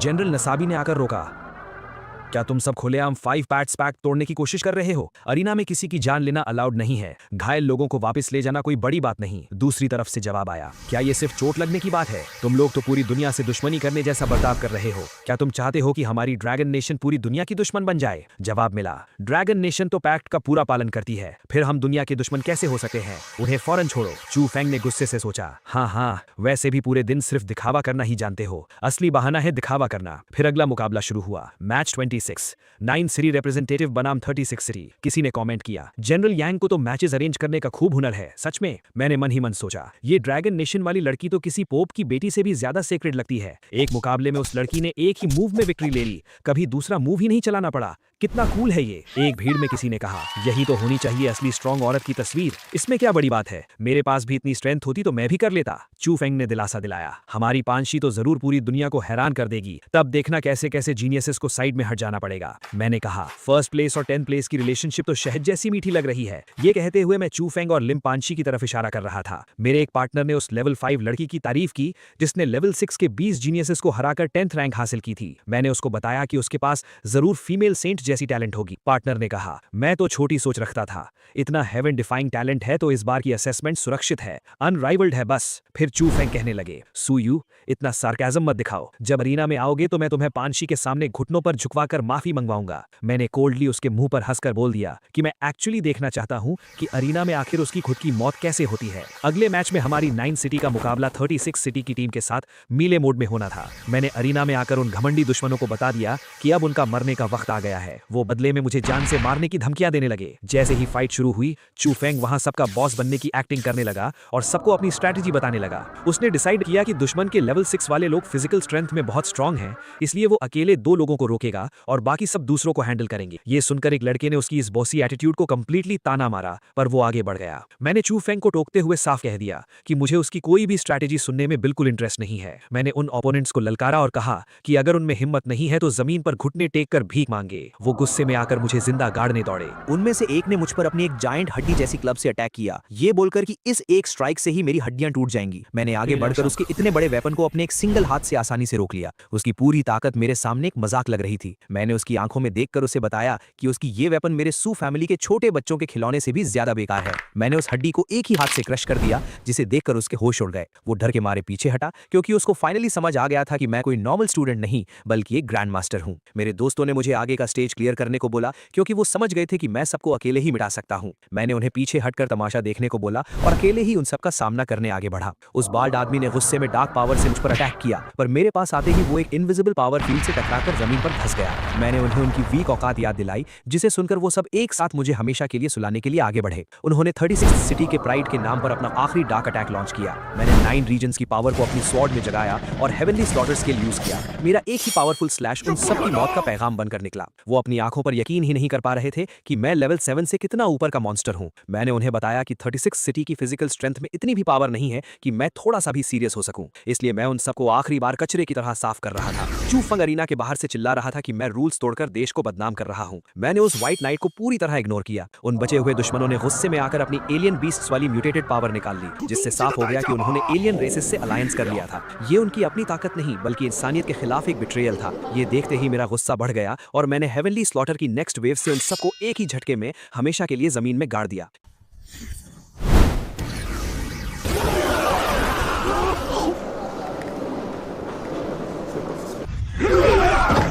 ये सब देखकर नसाबी और शंडाई जाओचांग जैसे जनरल्स गुस्से में पागल हो गए और उन्होंने मुझ पर रूल्स तोड़ने का नाटक करके मुझ पर अटैक करने का फैसला किया। मैंने यांग जिन को साइड किया और शंडाई जाओचांग की तरफ पॉइंट करते हुए पूरी दुनिया को बताया कि उन सब में कितना बड़ा खोट है। मैंने उसको और उसकी आर्मी को एक घटिया कचरा बताया जो मेरे रास्ते का कांटा नहीं बन सकते थे। नसाबी ने आगे बढ़कर मुझे धमकाया कि उसका बाप लेवल 9 पर है और वो एक होली गॉड का स्पेशल डिसाइपल है, इसलिए मैं उसे मार नहीं सकता। मैंने जोर से हंसकर उसको सिखाया कि जिसे वो होली गॉड बोलता है वो सिर्फ एलियन रेस का पाला हुआ एक सस्ता कुत्ता है। मैंने अपनी स्वॉर्ड स्विंग की और उस बाल जनरल को भी बिना सोचे समझे एक ही बार में सीधा नर्क भेज दिया। उसके बाद शंडाई जाओचंग अपनी लेवल 8 की लाइटनिंग पावर के साथ हवा में उड़ते हुए मेरे ऊपर अटैक करने आया, ये सोचकर कि मैं उसके इस अल्टीमेट मूव के सामने नहीं टिक पाऊंगा। मैंने कोल्डली अपनी वॉइड स्वॉर्ड बाहर निकाली और उसके लेवल 8 के अटैक को एक मजाक की तरह काटकर उसको 2 हिस्सों में तोड़ दिया। चू फंग ये सब दूर से देखकर सदमे में जमा हुआ था। उसकी आंखों में आंसू थे और वो जल भुनकर सोच रहा था कि उसने इतनी मेहनत की फिर भी वो मुझसे आगे क्यों नहीं निकल पाया, जबकि मैंने उसकी तरह कोई हार्ड ट्रेनिंग भी नहीं की थी। वो अभी भी डिल्यूजन में था कि वो आगे चलकर मार्शल गॉड बनेगा और मुझसे स्ट्रांग हो जाएगा। मेरे बाकी दोस्तों ने आकर मुझे घेर लिया और मेरी प्रेज की। मैंने नीहोंग और 36 सिटी के बचे हुए लूजर्स को ताना मारा कि उनका एलियन मास्टर का प्लान फेल हो चुका है। मैंने जानबूझकर चू फंग को नीचा दिखाया और उससे वहां का बचा हुआ कचरा साफ करने का ऑर्डर दिया। मैं बाहर निकल गया ये बोलकर कि मैं स्पाइस को ढूंढने जा रहा हूं, पर मेरा असली इरादा चू फंग का अगला फॉर्च्यून चुराना था। चू फंग पीछे खड़ा रो रहा था कि ये सारी ग्लोरी और प्रेज उसकी होनी चाहिए थी, पर मैंने उसका चांस छीन लिया। उसकी ऐसी शक्ल देखकर मुझे बहुत सुकून मिल रहा था। चू फंग अपनी वाइस प्रिंसिपल टीचर हान के साथ जल्दबाजी में एक डार्क फॉरेस्ट से होते हुए एक सीक्रेट रूइन की तरफ भागा, ये सोचकर कि वहां से उसको जरूर कोई गॉड टियर कल्टीवेशन मेथड मिलेगा और वो मुझे अपने पैरों तले दबा देगा। पर उस बेवकूफ को पता नहीं था कि मुझे उसका ये राज पहले से पता था। मैंने अपनी लेवल 9 कल्टीवेशन कार्ड यूज कर ली थी, जिससे मेरे पास लगभग 24 घंटे के लिए प्योर लेवल 9 ग्रैंड मास्टर की ऐसी पावर आ गई थी जिसे कोई हरा नहीं सकता था। मैं उस रूइन के आगे एक डार्क ऑरा के साथ रेड मास्क पहनकर खड़ा हो गया ताकि वो दोनों मुझे पहचान न सके। जैसे ही चू फंग और उसकी टीचर वहां पहुंचे और उन्होंने उस पत्थर के दरवाजे को गोल्डन की से खोला, मैं वहां उनके ठीक पीछे आ गया। मेरा ऑरा इतना हैवी था कि चू फंग की टीचर डर के मारे जमीन पर गिर गई और घुटने टेक कर मुझसे माफी मांगने लगी। मैंने अपनी डीप आवाज में उन्हें वार्न किया कि मैं इस सीक्रेट रूइन को सालों से प्रोटेक्ट कर रहा हूं और उनका ऐसे दरवाजा तोड़कर आना एक चोर का काम है जिसे मैं जिंदा नहीं छोड़ूंगा। उसकी टीचर तो रोकर माफी मांग रही थी, पर वो घमंडी चू फंग आगे आकर मुझ पर ही चिल्लाने लगा कि ये रूइन उन्होंने डिस्कवर किया है और वो गोल्डन की भी उसकी है, इसलिए सब कुछ उनका है। उसकी टीचर ने जल्दी से चू फंग को चुप कराया और अपनी बैकग्राउंड बताने लगी कि उसका बॉस ये ताओ है और उसका बाप लेवल 9 का रिसर्च डायरेक्टर है। उसने मुझे अपना सारा सामान लेने का ऑफर दिया, बस उनकी जान बख्शने के बदले में। मैंने हंसते हुए कहा कि तुम जैसे छोटे एंड्स के पास मुझे देने के लिए ऐसी कोई चीज नहीं है। मैंने अपनी स्वॉर्ड निकाली और उन दोनों को ठीक 30 सेकंड्स दिए ये डिसाइड करने के लिए कि आज वहां दोनों में से कौन मरेगा और कौन जिंदा वापस जाएगा। वक्त पूरा होते ही मैंने उनसे उनका फाइनल डिसीजन पूछा। चू फंग की टीचर हान ने बिना डरे चू फंग की जान बचाने के लिए खुद को सैक्रिफाइस करने का हीरोइक फैसला किया, पर दूसरी तरफ उस सेल्फ प्रोक्लेम्ड हीरो चू फंग ने डर के मारे खुद की जान बचाने के लिए उस टीचर को ही मरने के लिए चुन लिया जो उसके लिए अपनी जान दे रही थी। मैंने चू फंग के इस सेल्फिश दोगलेपन पर हंसा और बिना कोई टाइम वेस्ट किए एक सिंगल स्ट्राइक में अपनी स्वॉर्ड उस टीचर की छाती के आर पार कर दी। उस टीचर को आखिरी दम तक यकीन ही नहीं हुआ कि चू फेंग, जिसे वो इतना मानती थी, उसने उसे मरने के लिए आगे कर दिया। मैंने स्वॉर्ड निकाली और उस टीचर की डेड बॉडी जमीन पर गिर गई। मैंने उस रोते हुए चू फेंग को वार्न किया कि अगर वो अभी वहां से नहीं भागा तो मैं उसे यहीं जिंदा गाड़ दूंगा। वो इतना बड़ा डरपोक निकला कि बिना पीछे मुड़े वहीं से भाग खड़ा हुआ। मेरा टारगेट एग्जैक्टली यही था कि चू फेंग अकेले सफरिंग में रहे, जिससे मेरा प्लॉट पूरा हो गया। फिर मैं बिना टेंशन के उस रूइन के अंदर चला गया जहां एक गोल्डन ग्लोइंग स्केलेटन ध्यान लगाए बैठा था। वो स्केलेटन पिछले जमाने का मार्शल सेंट नैन श्योंग फेंग था। मैंने उसे आवाज लगाई और वो स्केलेटन एक रूह बनकर जग गया और मेरे ऊपर चिल्लाने लगा कि वो सालों से यहाँ क्यों फंसा हुआ था। उसने मुझे बताया कि उसने मार्शल सेंट बनने के लिए बहुत सैक्रिफाइस किया था, पर उसके लेवल अप होते ही एलियन रेसेस के स्ट्रॉन्ग फाइटर्स ने उस पर पीछे से अटैक करके उसे मरने की हालत में छोड़ दिया था। उसने रोते हुए कहा कि वो बस 3 साल में मर गया और उसे बिल्कुल शांति नहीं मिली। मैंने उसकी रोने वाली सैड स्टोरी को सुनकर कैजुअली कहा कि उसकी लाइफ और डेथ से मेरा कोई लेना देना नहीं है। उस रूह ने गुस्से में पागल होकर अपना सबसे स्ट्रॉन्ग अटैक मुझ पर फेंक दिया। मैंने तुरंत बिना हिले अपना पावर एक्टिवेट किया और ओरिजिन सील स्किल का यूज करके उस लेवल 9 के रूह को एक बबल के अंदर ब्लॉक कर लिया। वो बबल में कैद होकर फाइनली पहचान गया कि मैं स्ट्रॉन्ग सू फैमिली से बिलोंग करता हूं। मैंने स्माइल करते हुए उसको बताया कि उसका गेस्ट ठीक है और मैं उसे अभी मिटाऊंगा नहीं, क्योंकि वो एक बहुत स्पेशल आइटम बनने वाला है। मैंने उससे साफ बता दिया कि उसकी इस फॉर्म का सबसे अच्छा यूज ये है कि वो मेरे पिता सू लॉन्ग को उनका मार्शल सेंट रैंक हासिल करने में एज अ कोर मदद करेगा। मैंने उस चिल्लाती हुई रूह को एक छोटे से शाइनिंग क्यूब में ट्रैप कर लिया और सोचा कि मेरा बाप इस अजीब गिफ्ट से कितना ज्यादा खुश होगा। उसी वक्त सिस्टम ने मेरी स्क्रीन पर बहुत सारे हाई लेवल रिवॉर्ड्स फ्लैश किए, जिसमें एक डार्क ज़ैंग डैंग स्वॉर्ड मुझे मिली। बाउंड्री इंक्रीज कार्ड के साथ मुझे फुल 20,000 विलन पॉइंट्स मिले। चू फेंग और उसकी टीचर के प्लॉट को सक्सेसफुली तोड़ने के कारण सिस्टम ने मुझे एक ज़ैंग सेंग स्वॉर्ड आर्ट और एपिक रैन हुआंग सूत्रा भी रिवॉर्ड किया। मुझे रियलाइज हुआ कि इस टाइम यहाँ आना मेरे लिए कितना बड़ा मास्टर स्ट्रोक था। मुझे होप थी कि ये डबल लॉस चू फेंग के दिमाग को पूरी तरह हिला देगा, जिससे उसकी ग्रोथ रुक जाएगी। अब मेरा फोकस वापस आउटर वर्ल्ड की मेन बैटल पर गया, क्योंकि मेरे लेवल 9 कल्टीवेशन कार्ड का टाइम अभी बचा था। मैं स्मूथली चलते हुए बाहर वापस सिटी के रूइंस में पहुंचा, जहां शेंडाई जाओ कसांग अभी भी हमारे लोगों को टॉर्चर कर रहा था। उसने हंसकर कन्फेस किया कि डोंगदाओ और निहोंग के लोग ह्यूमंस को बिट्रे करके एलियंस की आर्मी में मिल चुके हैं, क्योंकि हम ड्रैगन नेशन के लोगों ने उन्हें आगे बढ़ने नहीं दिया था। उस गद्दार ने एलियन पावर यूज करके अपने राइट आर्म को एक ह्यूज म्यूटेटेड रेड क्लॉ में ट्रांसफॉर्म कर लिया था और मेरे कुछ दोस्तों को हवा में ब्लड स्प्लैटर के साथ क्रश कर रहा था। वो बेशरम जनरल जोर जोर से हंस रहा था और चिल्लाता जा रहा था कि हम ह्यूमंस उसकी इस डार्क एलियन मैजिक को कभी समझ ही नहीं पाए और अब वो हम सबको मारकर एक ब्लड सैक्रिफाइस क्रिएट करेगा। उसकी वो जायंट ऑरा हर तरफ डिस्ट्रक्शन फैला रही थी। मेरे बचे हुए क्लासमेट्स और टीचर्स घबराकर उसे डिफेंड करने की कोशिश कर रहे थे, पर उसकी स्पीड बहुत ज्यादा थी। मैं अपने ब्लैक क्लाउड्स और रेड लाइटनिंग ऑरा के साथ ठीक उसके ठीक सामने आकर खड़ा हो गया। मैंने एक कड़क आवाज में उससे कहा कि एक आउटर स्पेस के भिखारी को हमारी जमीन पर आकर इतना चीखने का कोई राइट नहीं है। उसकी आंखों में मेरे लिए लेवल 9 का फियर ठीक से दिख रहा था। मैंने बस कैजुअली अपनी स्वॉर्ड पर हाथ रखा और उस डार्क लाइटनिंग ब्लेड से एक सिंगल फास्ट स्विंग उसकी तरफ छोड़ी। उस एक स्ट्राइक ने उसकी उस पूरी जायंट म्यूटेटेड आर्म को एक झटके में उसके शरीर से अलग कर दिया। उसकी सारी अकड़ टूट गई और वो रोते हुए मेरे पैरों में गिरकर गिड़गिड़ाने लगा। उसने मुझे लिटरली अपनी सारी प्रॉपर्टी और ट्रेजर्स देने का वादा किया अगर मैं उसे जिंदा छोड़ दूं। वो बोलने लगा कि वो जिंदगी भर मेरा लॉयल कुत्ता बनकर रहेगा। मैंने उसकी इस डेस्परेट एक्टिंग को कोल्डली देखा और कहा कि ठीक है। उसकी इस रिक्वेस्ट में सिंसियर इमोशंस दिख रहे थे, पर मैंने बिना किसी मर्सी के अपना ब्लैक वेव अटैक उस पर अनलीश कर दिया और उसको वही मिट्टी में मिला दिया। बाकी सारे बचे हुए लोग आगे आकर मेरे सामने झुक गए और मुझे एज अ सेवियर थैंक्स बोलने लगे और मेरा असली नाम जानने की डिमांड करने लगे। मैंने इजीली कह दिया कि उन्हें मेरे नाम या पहचान जानने की कोई जरूरत नहीं है। हम सब वहां से अपनी मेन एकेडमी की तरफ निकल गए। मैं जानता था कि इस वॉर का फर्स्ट फेज फाइनली खत्म हो गया है और अब सारे फैक्शंस के लीडर्स बैठकर ये डिसाइड करेंगे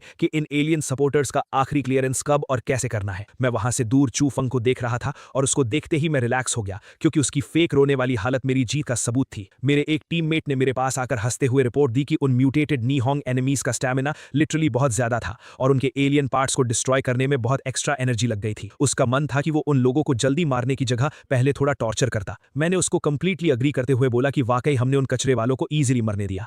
मैंने मुस्कुराते हुए उससे समझाया कि रिलैक्स करो, टेंशन लेने की कोई जरूरत नहीं है। मैंने उससे डायरेक्टली बोल दिया कि जल्द ही मैं उसे पूरी तरह से एंटरटेन होने का एक सॉलिड मौका दूंगा। तभी लिन पैंगशी मेरे पास आई। उसने बड़ी चालाकी और कॉन्फिडेंस के साथ मुझसे कहा कि सुयू, उस एलियन एनिमी का बचा हुआ सारा काम मैं खुद हैंडल कर लेती हूँ। उसका कहना था कि मैं तो पहले ही काफी फेम और ग्लोरी कमा चुका हूँ, तो ये छोटी सी विक्ट्री मैं उसके नाम पर कर दूं। और इसके बदले में उसने बड़ी बेशर्मी से मुझे एक ऑफर दिया। उसने कहा कि अगर मैं ऐसा करूंगा तो वो मेरे पहले किए गए सारे मिस्टेक्स को माफ कर देगी और हम दोनों फिर से पहले जैसे अच्छे टर्म्स पर वापस आ जाएंगे। मैंने एक गहरी सांस ली और उसकी इस बेवकूफी भरी बातों पर मुझे हंसी आ गई। मैंने उसे घूर कर पूछा कि क्या उसे इंसानों की भाषा समझ नहीं आती, या फिर वो बस यहाँ आकर थोड़ी सी अटेंशन और प्रेजेंस फील करना चाहती है। मेरे इतना कहते ही मैं आगे बढ़ा और बिना कोई सोचे समझे मैंने एक जोरदार थप्पड़ उसके चेहरे पर जड़ दिया। थप्पड़ इतना जोर का था कि वो सीधा जमीन पर जा गिरी। ये सब देखकर चू फंग गुस्से से आग बबूला हो गया। उसने चिल्लाते हुए कहा, सुयू, तुम्हारी इतनी हिम्मत कैसे हुई? पीछे से किसी ने कहा, चू फंग कुछ मत करो, नहीं तो तुम सीरियसली रूल्स को क्रॉस कर दोगे। रूल्स? चू फंग ने कहा, इस वक्त और इस जगह पर ये सब कुछ बस मार्शल आर्ट्स के बीच का एक छोटा सा स्पार है,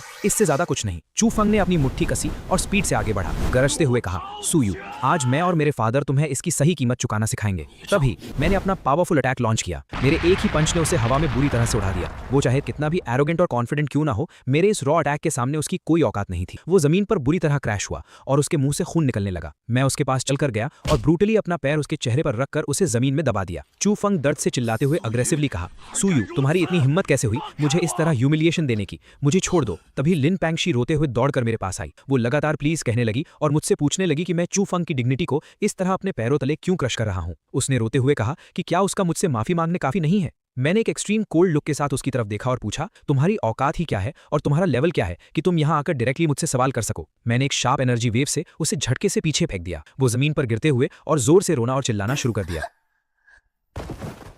चू फंग नीचे दबा हुआ चिल्लाया कि मैं उसे जल्द ही छोड़ दूं और उसने कहा कि वो मुझे उसके साथ ऐसा बिहेव करने नहीं देगा। मैंने स्ट्रांगली और क्लियरली उसे वार्न कर दिया कि अगर उसने दोबारा मुझे इस तरह ऑफेंड करने की कोशिश की तो मैं इस बात की बिल्कुल गारंटी नहीं ले सकता कि इस दुनिया में उसके एग्जिस्ट करने के लिए कोई जगह बचेगी भी या नहीं। ठीक उसी वक्त मेरे दिमाग में सिस्टम की फेमिलियर आवाज गूंजी। सिस्टम ने मुझे कॉन्ग्रेचुलेट किया कि मैंने सक्सेसफुली सन ऑफ डेस्टिनी के मेंटल स्टेट को बुरी तरह से इंटरफेयर किया है, जिसकी वजह से उसके विल पावर में मैसिव और वायलेंट फ्लक्चुएशंस क्रिएट हुए हैं। इस अचीवमेंट के लिए मुझे ह्यूज रिवॉर्ड्स इश्यू किए गए थे। मुझे एक ऐसी पावरफुल बॉडी फोर्जिंग टेक्निक मिली जो मेरे सेल्स को 8th रैंक स्टेज में ही इमॉर्टल लेवल पर ट्रांसफॉर्म और रिकंस्ट्रक्ट कर सकती थी। ये एपिक टेक्निक मेरे 100 साल के हार्ड ट्रेनिंग और कल्टीवेशन टाइम को आसानी से बचा सकती थी। मैंने कामली सोचा, चलो अभी के लिए इसे सेव करके रखता हूं। जब ये टेक्निक सच में अपने ट्रू परफेक्ट और मैक्स लेवल पर पहुंचेगी तभी इसका सबसे बेस्ट और मैजिकल हार्वेस्ट मुझे मिलेगा। कुछ वक्त बाद एकेडमी में एक ग्रैंड ऑफिशियल मीटिंग हुई जहां सारे टॉप स्टूडेंट्स और इंस्ट्रक्टर्स इकट्ठे हुए थे। एक सीनियर इंस्ट्रक्टर ने आगे आकर सीरियसली अनाउंस किया कि फ्रंट लाइन की बैटल सिचुएशन अचानक से काफी बिगड़ गई है, इसीलिए उन्हें बहुत सॉरी फील हो रहा है कि ये martial arts exchange tournament smoothly खत्म नहीं हो पाएगा। ओवरऑल स्ट्रेटेजिक कॉम्बैट प्लानिंग को ध्यान में रखते हुए इस साल के टूर्नामेंट को वक्त से पहले ही स्टॉप किया जा रहा था। उसके बाद जनरल यांग सबके सामने मेरी ओपनली तारीफ करते हुए बोले कि सू फैमिली के स्टूडेंट्स सच में इनक्रेडिबल और टॉप टियर होते हैं। मैंने बड़ी ही पोलाइटनेस के साथ कहा कि जनरल यांग, आप कुछ ज्यादा ही तारीफ कर रहे हैं। मैंने उनसे कहा कि मैं बस अपनी सू फैमिली की ग्लोरी और उनके ऑनर को मेंटेन कर रहा था। मेरा फर्ज है कि मैं अपनी पोजीशन और अपने नाम की रिस्पेक्ट रखूं। अगर मैं यहाँ वीक दिखता और मेरी वजह से मेरी सू फैमिली की रेपुटेशन खराब होती तो ये मेरे लिए सबसे बड़ा क्राइम होता। जनरल यांग मेरी इस बात से बहुत इंप्रेस हुए। उन्होंने तुरंत डिसीजन लिया और मुझे 9th सिटी की तरफ से जीते गए सारे रिवॉर्ड्स का सोल इंचार्ज बना दिया। उन्होंने मुझे पूरी अथॉरिटी दे दी कि मैं इन रिवॉर्ड्स को अपने हिसाब से सबके बीच डिस्ट्रीब्यूट करूं। मैंने तुरंत सारे वैल्यूएबल रिसोर्सेज और वेपन्स निकाले और वहां खड़े सभी लोगों को उनका फेयर शेयर दे दिया। मैंने उन्हें साफ शब्दों में कहा कि अब कोई ये नहीं कह सकता कि मैंने उनके साथ इनजस्टिस किया है। मैंने उन सबको मोटिवेट करते हुए कहा कि इस बैटल के बाद मैं उम्मीद करता हूं कि वो लोग 9th सिटी के नाम को कभी झुकने नहीं देंगे और अपनी ट्रेनिंग पर फोकस करेंगे। जब सारा डिस्ट्रीब्यूशन खत्म हो गया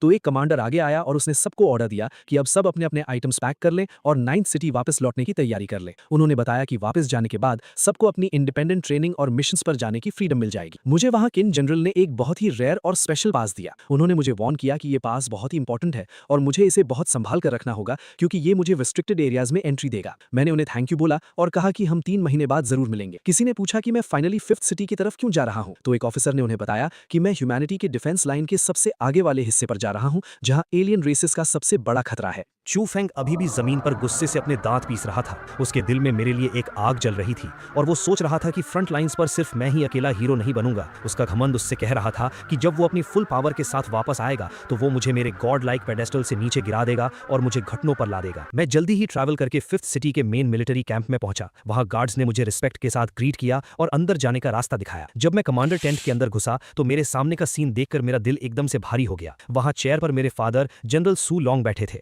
और उनकी कंडीशन बहुत ही खराब लग रही थी। उनका एक हाथ बुरी तरह से इंजर्ड था और उसमें से खून निकल रहा था। उनकी मेंटल स्पिरिट भी बहुत ज्यादा वीक हो चुकी थी, जैसे उन्होंने किसी बहुत ही डेंजरस एनिमी का सामना किया हो। मैंने तुरंत परेशान होकर उनसे पूछा कि आखिर उनकी ऐसी हालत किसने की है और किस ईविल एंटिटी ने उन पर इतना डेडली अटैक किया है। मेरे फादर ने मुझे रिलैक्स करने का इशारा किया और बड़ी ही शांति से कहा कि ये बस बैटलफील्ड की एक छोटी सी प्राइस है जो उन्हें चुकानी पड़ी है। उन्होंने कहा कि थोड़े हाई टियर रिसोर्सेज यूज करके वो अपने इस डैमेज को ठीक कर लेंगे। बिना टाइम वेस्ट किए मैंने अपनी सिस्टम स्टोरेज से एक ग्लोइंग ग्लोइंग हरी क्विंगलिंग पिल निकाली। ये कोई आम पिल नहीं थी, ये प्योर लाइफ एनर्जी से भरी हुई थी जो सीधा हेवन और अर्थ के ओरिजिन सोर्स से कनेक्ट कर सकती थी। मैंने वो पिल अपने फादर को दी और जैसे ही उन्होंने उसे अपनी बॉडी पर लगाया, उनका कटा हुआ और इंजर्ड हाथ अचानक से एक गोल्डन ऑरा से ग्लो करने लगा। देखते ही देखते उनके मिसिंग सेल स्ट्रक्चर्स फिर से रीजनरेट होने लगे और उनकी स्पिरिट पहले से भी ज्यादा पावरफुल हो गई। मेरे फादर हैरान रह गए कि एक छोटी सी पिल में इतनी एक्सट्रीम हीलिंग पावर कैसे हो सकती है। उन्होंने रियलाइज किया कि ये पावर डायरेक्टली उनके ब्रोकन रैंक और रेल्म को फिर से फॉर्म कर रही है। मैंने स्माइल करते हुए उन्हें बताया कि मार्शल सेज लेवल के नीचे अगर मेरे फादर की सिर्फ एक आखिरी सांस भी बची होती तो भी मैं उन्हें डायरेक्ट मौत के दरवाजे से वापस खींच कर ला सकता हूं। मेरे फादर ने मुझे एक गहरी नजर से देखा और पूछा कि मैं आखिर अपने थर्ड ग्रैंड अंकल को क्यों बुलाना चाहता हूं और मेरा एक्चुअल प्लान क्या है। उस वक्त मैंने एक बहुत ही मिस्टीरियस और ग्लोइंग क्यूबिकल बॉक्स बाहर निकाला। उस बॉक्स के बाहर निकलते ही पूरे टेंट में एक सुप्रीम एनर्जी फैल गई। मैंने उस बॉक्स की तरफ इशारा करते हुए अपने फादर से कहा कि इसके अंदर एक डायरेक्ट मार्शल सेज की पोजीशन सील्ड है। मेरे फादर की आंखें शॉक से पूरी तरह खुल गईं। उन्होंने कभी सपने में भी नहीं सोचा था कि उनके बेटे के पास एक रियल मार्शल सेज का सोर्स होगा। मैंने उन्हें एक्सप्लेन किया कि ये अंदर वाला मार्शल सेज का source specifically third grand uncle के लिए है ताकि वो फाइनली उस सुप्रीम रैंक को अचीव कर सकें। मैंने उन्हें ग्लोइंग गोल्डन बुक दी। मैंने बड़ी सीरियस टोन में उनसे कहा कि जहां तक उनकी बात है, उन्हें अब सिर्फ एक मार्शल सेज नहीं बनना है, उनकी डेस्टिनी अब ह्यूमन एम्परर बनने की है और वो पूरी ह्यूमैनिटी को लीड करेंगे। मेरे फादर मेरे इस एम्बिशन और पागलपन को देखकर स्टन रह गए थे। वो खुद से सोच रहे थे कि उनका ये बेटा आखिर किस लेवल का गॉड लाइक प्लान बना रहा है। उन्होंने उस ग्लोइंग गोल्डन बुक को देखा और पूछा कि ये आखिर कौन सी डिवाइन टेक्निक है। मैंने उन्हें बताया कि ये ह्यूमन एम्परर मैनुअल है और ये किसी भी top tier heaven level technique से कई हजार गुना ज्यादा स्ट्रांग है। ये एक एक्चुअल स्टार लेवल टेक्निक थी। मेरे फादर इमोशनल हो गए और उन्होंने कहा कि ये टेक्निक मुझे खुद के लिए रखनी चाहिए क्योंकि मेरी उम्र अभी कम है और मेरा टैलेंट इस टेक्निक को डिजर्व करता है। उनका कहना था कि उनकी उम्र अब ढल चुकी है और मैं उनसे बेटर कैंडिडेट हूं। उन्होंने ये प्रपोज किया कि अब से पूरी सू फैमिली अपने सारे रिसोर्सेज लगाकर मुझे एक सुप्रीम ह्यूमन एम्परर बनने के लिए ट्रेन करेगी। मैंने मुस्कुराकर उन्हें बुक वापस दी और कहा कि वो इसे खुद प्रैक्टिस करें क्योंकि मेरे पास ऑलरेडी इससे भी अच्छे और पावरफुल ऑप्शंस मेरे सिस्टम में अवेलेबल हैं। मेरे इस स्ट्रॉन्ग एटीट्यूड को देखकर मेरे फादर मान गए और उन्होंने तुरंत थर्ड ग्रैंड अंकल को एक सिग्नल भेजकर वहां बुला लिया। जब थर्ड अंकल आते हैं तो वो फादर से सब हाल पूछते हैं। मैं थर्ड अंकल के पास जाके उन्हें बताता हूं कि मैंने उनके लिए और फादर के लिए एक छोटा सा सरप्राइज लाया था। उन्होंने फिर उस सेंट रैंक सील को देखा और वो बेहद खुश थे कि मैं उन्हें ये दे रहा था। फिर वो पूछते हैं कि मेरा लेवल अचानक 6 से 9 तक कैसे पहुंच गया, जिस पर मैं जवाब देता हूं कि एक पुराने सेंट की वजह से, लेकिन उस वक्त का कल्टीवेशन सिर्फ थोड़े टाइम तक चलेगा। उसके बाद एक जनरल दौड़ा हुआ आया और बताया कि फ्रंट लाइन पे अटैक हो गया है। दुश्मनों में 10 लेवल 9 रैंक्स और कुछ और पावरफुल फाइटर्स थे। ये सुनकर मेरे फादर का चेहरा सीरियस हो गया। उन्होंने तुरंत अपने कमांडर मोड में आते हुए ऑर्डर दिया कि जिन लोगों को चोट नहीं आई है उन्हें तुरंत ब्लड रीस्टोरिंग पिल्स दी जाएं और वो डायरेक्ट बैटलफील्ड की तरफ बढ़ें। उन्होंने फोर्थ सिटी से एक्स्ट्रा बैकअप मंगवाने का भी ऑर्डर दिया। मेरे फादर और थर्ड ग्रैंड अंकल ने मुझे टेंट में रुकने को कहा। उन्होंने डिसाइड किया कि पहले वो इन एलियंस का सफाया करेंगे और उसके बाद ही अपना ब्रेक थ्रू स्टार्ट करेंगे। मेरे फादर बाहर जाने लगे तभी मैंने उन्हें रोककर अपने हाथों में से 2 किताबें निकाली। मैंने उन्हें वाइट ब्लीड टेक्निक की बुक दी जो कि एक स्टार लेवल मार्शल आर्ट थी। मैंने उन्हें समझाया कि हालांकि इसको सीखना थोड़ा मुश्किल है पर मार्शल सेज बनने के बाद उन्हें बिल्कुल ऐसी ही एडवांस टेक्निक की जरूरत पड़ेगी। थर्ड ग्रैंड अंकल थोड़ा परेशान थे क्योंकि दुश्मनों की गिनती 10 लेवल 9 एलियंस की थी और उन्हें डर था कि ये थोड़ा रिस्की हो सकता है। पर मैंने अपने फादर की तरफ देखकर फुल कॉन्फिडेंस से कहा कि अगर वो सच में इस दुनिया के ह्यूमन एम्परर बनना चाहते हैं तो मैं अपनी पावर से उन्हें इतना डिवाइन बिलीफ और एलियन फेथ प्रोवाइड करूंगा कि वो बिना किसी प्रॉब्लम के सीधा सेज रैंक को क्रॉस कर जाएंगे। ये सुनकर मेरे फादर के अंदर का वॉरियर जाग उठा और वो अपनी सोर्ड के साथ टेंट से बाहर निकल पड़े। बाहर का नजारा सच में किसी नर्क से कम नहीं था। हर तरफ आग लगी हुई थी और आसमान धुएं से काला हो चुका था। हमारे ह्यूमन सोल्जर्स उन डिस्गस्टिंग एलियन से भिड़ रहे थे जो रात के अंधेरे का फायदा उठाकर स्टेल्थ अटैक करने आए थे। सामने से कुछ एक्सट्रीमली मस्कुलर और जायंट रेड स्किन वाले एलियन मॉन्स्टर्स आगे आए। उन्होंने एरोगेंट आवाज में चिल्लाते हुए कहा कि आज रात वो ह्यूमन रेस की इस 5th सिटी को मिट्टी में मिला देंगे और इस पर उनका ही राज होगा। उनका लीडर जोर जोर से हंस रहा था और ह्यूमन फोर्सेस को मॉक कर रहा था कि हमारी सिटी का कमांडर ऑलरेडी उनके एलियन सेज गॉड के हाथों अपना एक हाथ गंवा चुका है और अब हमारे पास कोई भी पावरफुल डिफेंडर नहीं बचा है। उसने चैलेंज किया कि आज सारे इंसान मारे जाएंगे। तभी मेरे फादर सूलोंग किसी देवता की तरह आसमान से प्रकट हुए। उनकी बॉडी एक ग्लोइंग ऑरा से कवर थी और उनका जो हाथ एलियन ने काटा था वो कंप्लीटली फाइन था और उसमें एक इंटेंस फायर एनर्जी दौड़ रही थी। उन एलियन लीडर्स की आंखें उन्हें देखकर बाहर आ गई। उन्हें समझ नहीं आ रहा था कि ये इंसान ठीक कैसे हो गया। मेरे फादर ने बड़े ही ठंडे और खतरनाक ढंग से उन्हें देखा और कहा कि आओ आगे मेरी सिटी लेने की कोशिश करो। उन्होंने सबसे स्ट्रॉन्ग एलियन की तरफ पॉइंट करके कहा कि इन सभी लेवल 9 एलियंस को वो अकेले हैंडल करेंगे और बाकी सोल्जर्स सिर्फ लेवल 8 वालों को देखेंगे। एक जनरल ने मेरे फादर को रोकने की कोशिश की क्योंकि उनकी इंजरी अभी थोड़ी देर पहले ही हील हुई थी, पर मेरे फादर ने फुल कॉन्फिडेंस में उसे पीछे हटने को ऑर्डर दिया। वो रेड स्किन वाला एलियन कमांडर बहुत गुस्से में आ गया। उसने चिल्लाया कि आज वो मेरे फादर सू लॉन्ग का सारा पुराना और नया हिसाब बराबर कर देगा और उनका खून पी जाएगा। उसने अपने सारे लेवल 9 कंपेनियंस को ऑर्डर दिया कि सब एक साथ मिलकर मेरे फादर पर अटैक करें ताकि हमारी ह्यूमन रेस कंप्लीटली हेल्पलेस हो जाए। उन्होंने मिलकर एक massive dark energy blast release किया, पर मेरे फादर अब पहले वाले सू लॉन्ग नहीं थे। उन्होंने बस अपनी सोर्ड को मजबूती से पकड़ा और अपनी नई star level technique void blade second form savouring the Galaxy को एक्टिवेट किया। एक ही फ्लैश में एक मैसिव व्हाइट और गोल्डन एनर्जी स्लैश आसमान को चीरता हुआ आगे बढ़ा। उस स्लैश के अंदर इतनी डिस्ट्रक्टिव ताकत थी कि उसने हवा में एक वैक्यूम क्रिएट कर दिया और एक ही सेकंड में उस रेड एलियन लीडर समेत बाकी लेवल 9 एलियंस को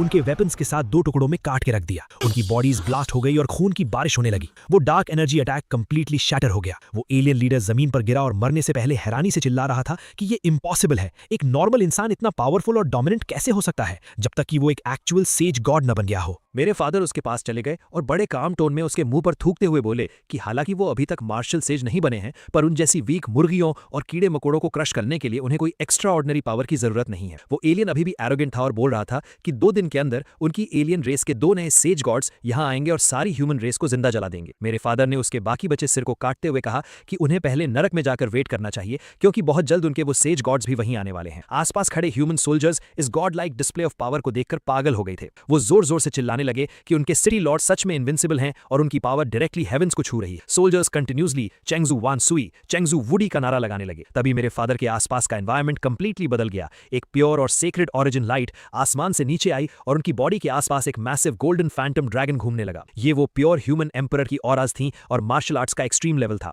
मैं दूर से ये सब देख रहा था और मेरे फेस पर एक सैटिस्फाइड मुस्कान आ गई। मुझे फाइनली पता चल गया था कि मेरे फादर ने सक्सेसफुली मार्शल सेज के रेल्म में एंटर कर लिया है। मेरे फादर ने आसमान में उड़ते हुए एक डोमिनेंट आवाज में सारे सोल्जर्स को ऑर्डर दिया कि अब टाइम आ गया है फ्रंट लाइंस को एडवांस करने का। उन्होंने ऑर्डर दिया कि आसपास के 3000 मील का सारा एरिया अब ह्यूमैनिटी की टेरिटरी है और उन्होंने सबको अटैक करने का कमांड दे दिया। रात भर उस बैटलफील्ड पर सिर्फ एलियंस की लाशें बिछी थी। जब दिन निकला तो एक सोल्जर ने मेरे फादर को आकर मिलिट्री रिपोर्ट दी कि उन्होंने सभी टारगेट्स को क्लियरली वाइप आउट कर दिया है और एलियंस के मैसिव वेपन्स और रिसोर्सेज कैप्चर कर लिए। उन्होंने कई रेयर मिनरल माइंस पर भी कब्जा कर लिया था। मेरे फादर ने तुरंत ऑर्डर्स पास किए कि बाकी सिटीज और टॉप फैमिलीज को बुलाकर इन मिनरल स्पॉट्स को उनके साथ बांट लिया जाए और जो छोटे मोटे रिसोर्सेज कैप्चर हुए थे वो 5th सिटी के उन सभी ब्रेव सोल्जर्स में डिस्ट्रीब्यूट करने को कहा जिसने बैटल में अपनी जान की बाजी लगाई थी। सारे सोल्जर्स खुशी और रिस्पेक्ट से उन्हें देख रहे थे, जबकि दूसरी तरफ मैं इस एनवायरनमेंट से थोड़ा दूर एक आइसोलेटेड जंगल एरिया में अकेला था। मेरा माइंड अलग ही कैलकुलेशन कर रहा था। मुझे एहसास हो गया था कि अगर मुझे हेवन डिफाइंग बैटल्स लड़नी है और अपने आप को टॉप पर मेंटेन रखना है तो मुझे फोर्सफुली अपने डेस्टिनी विलन सिस्टम में से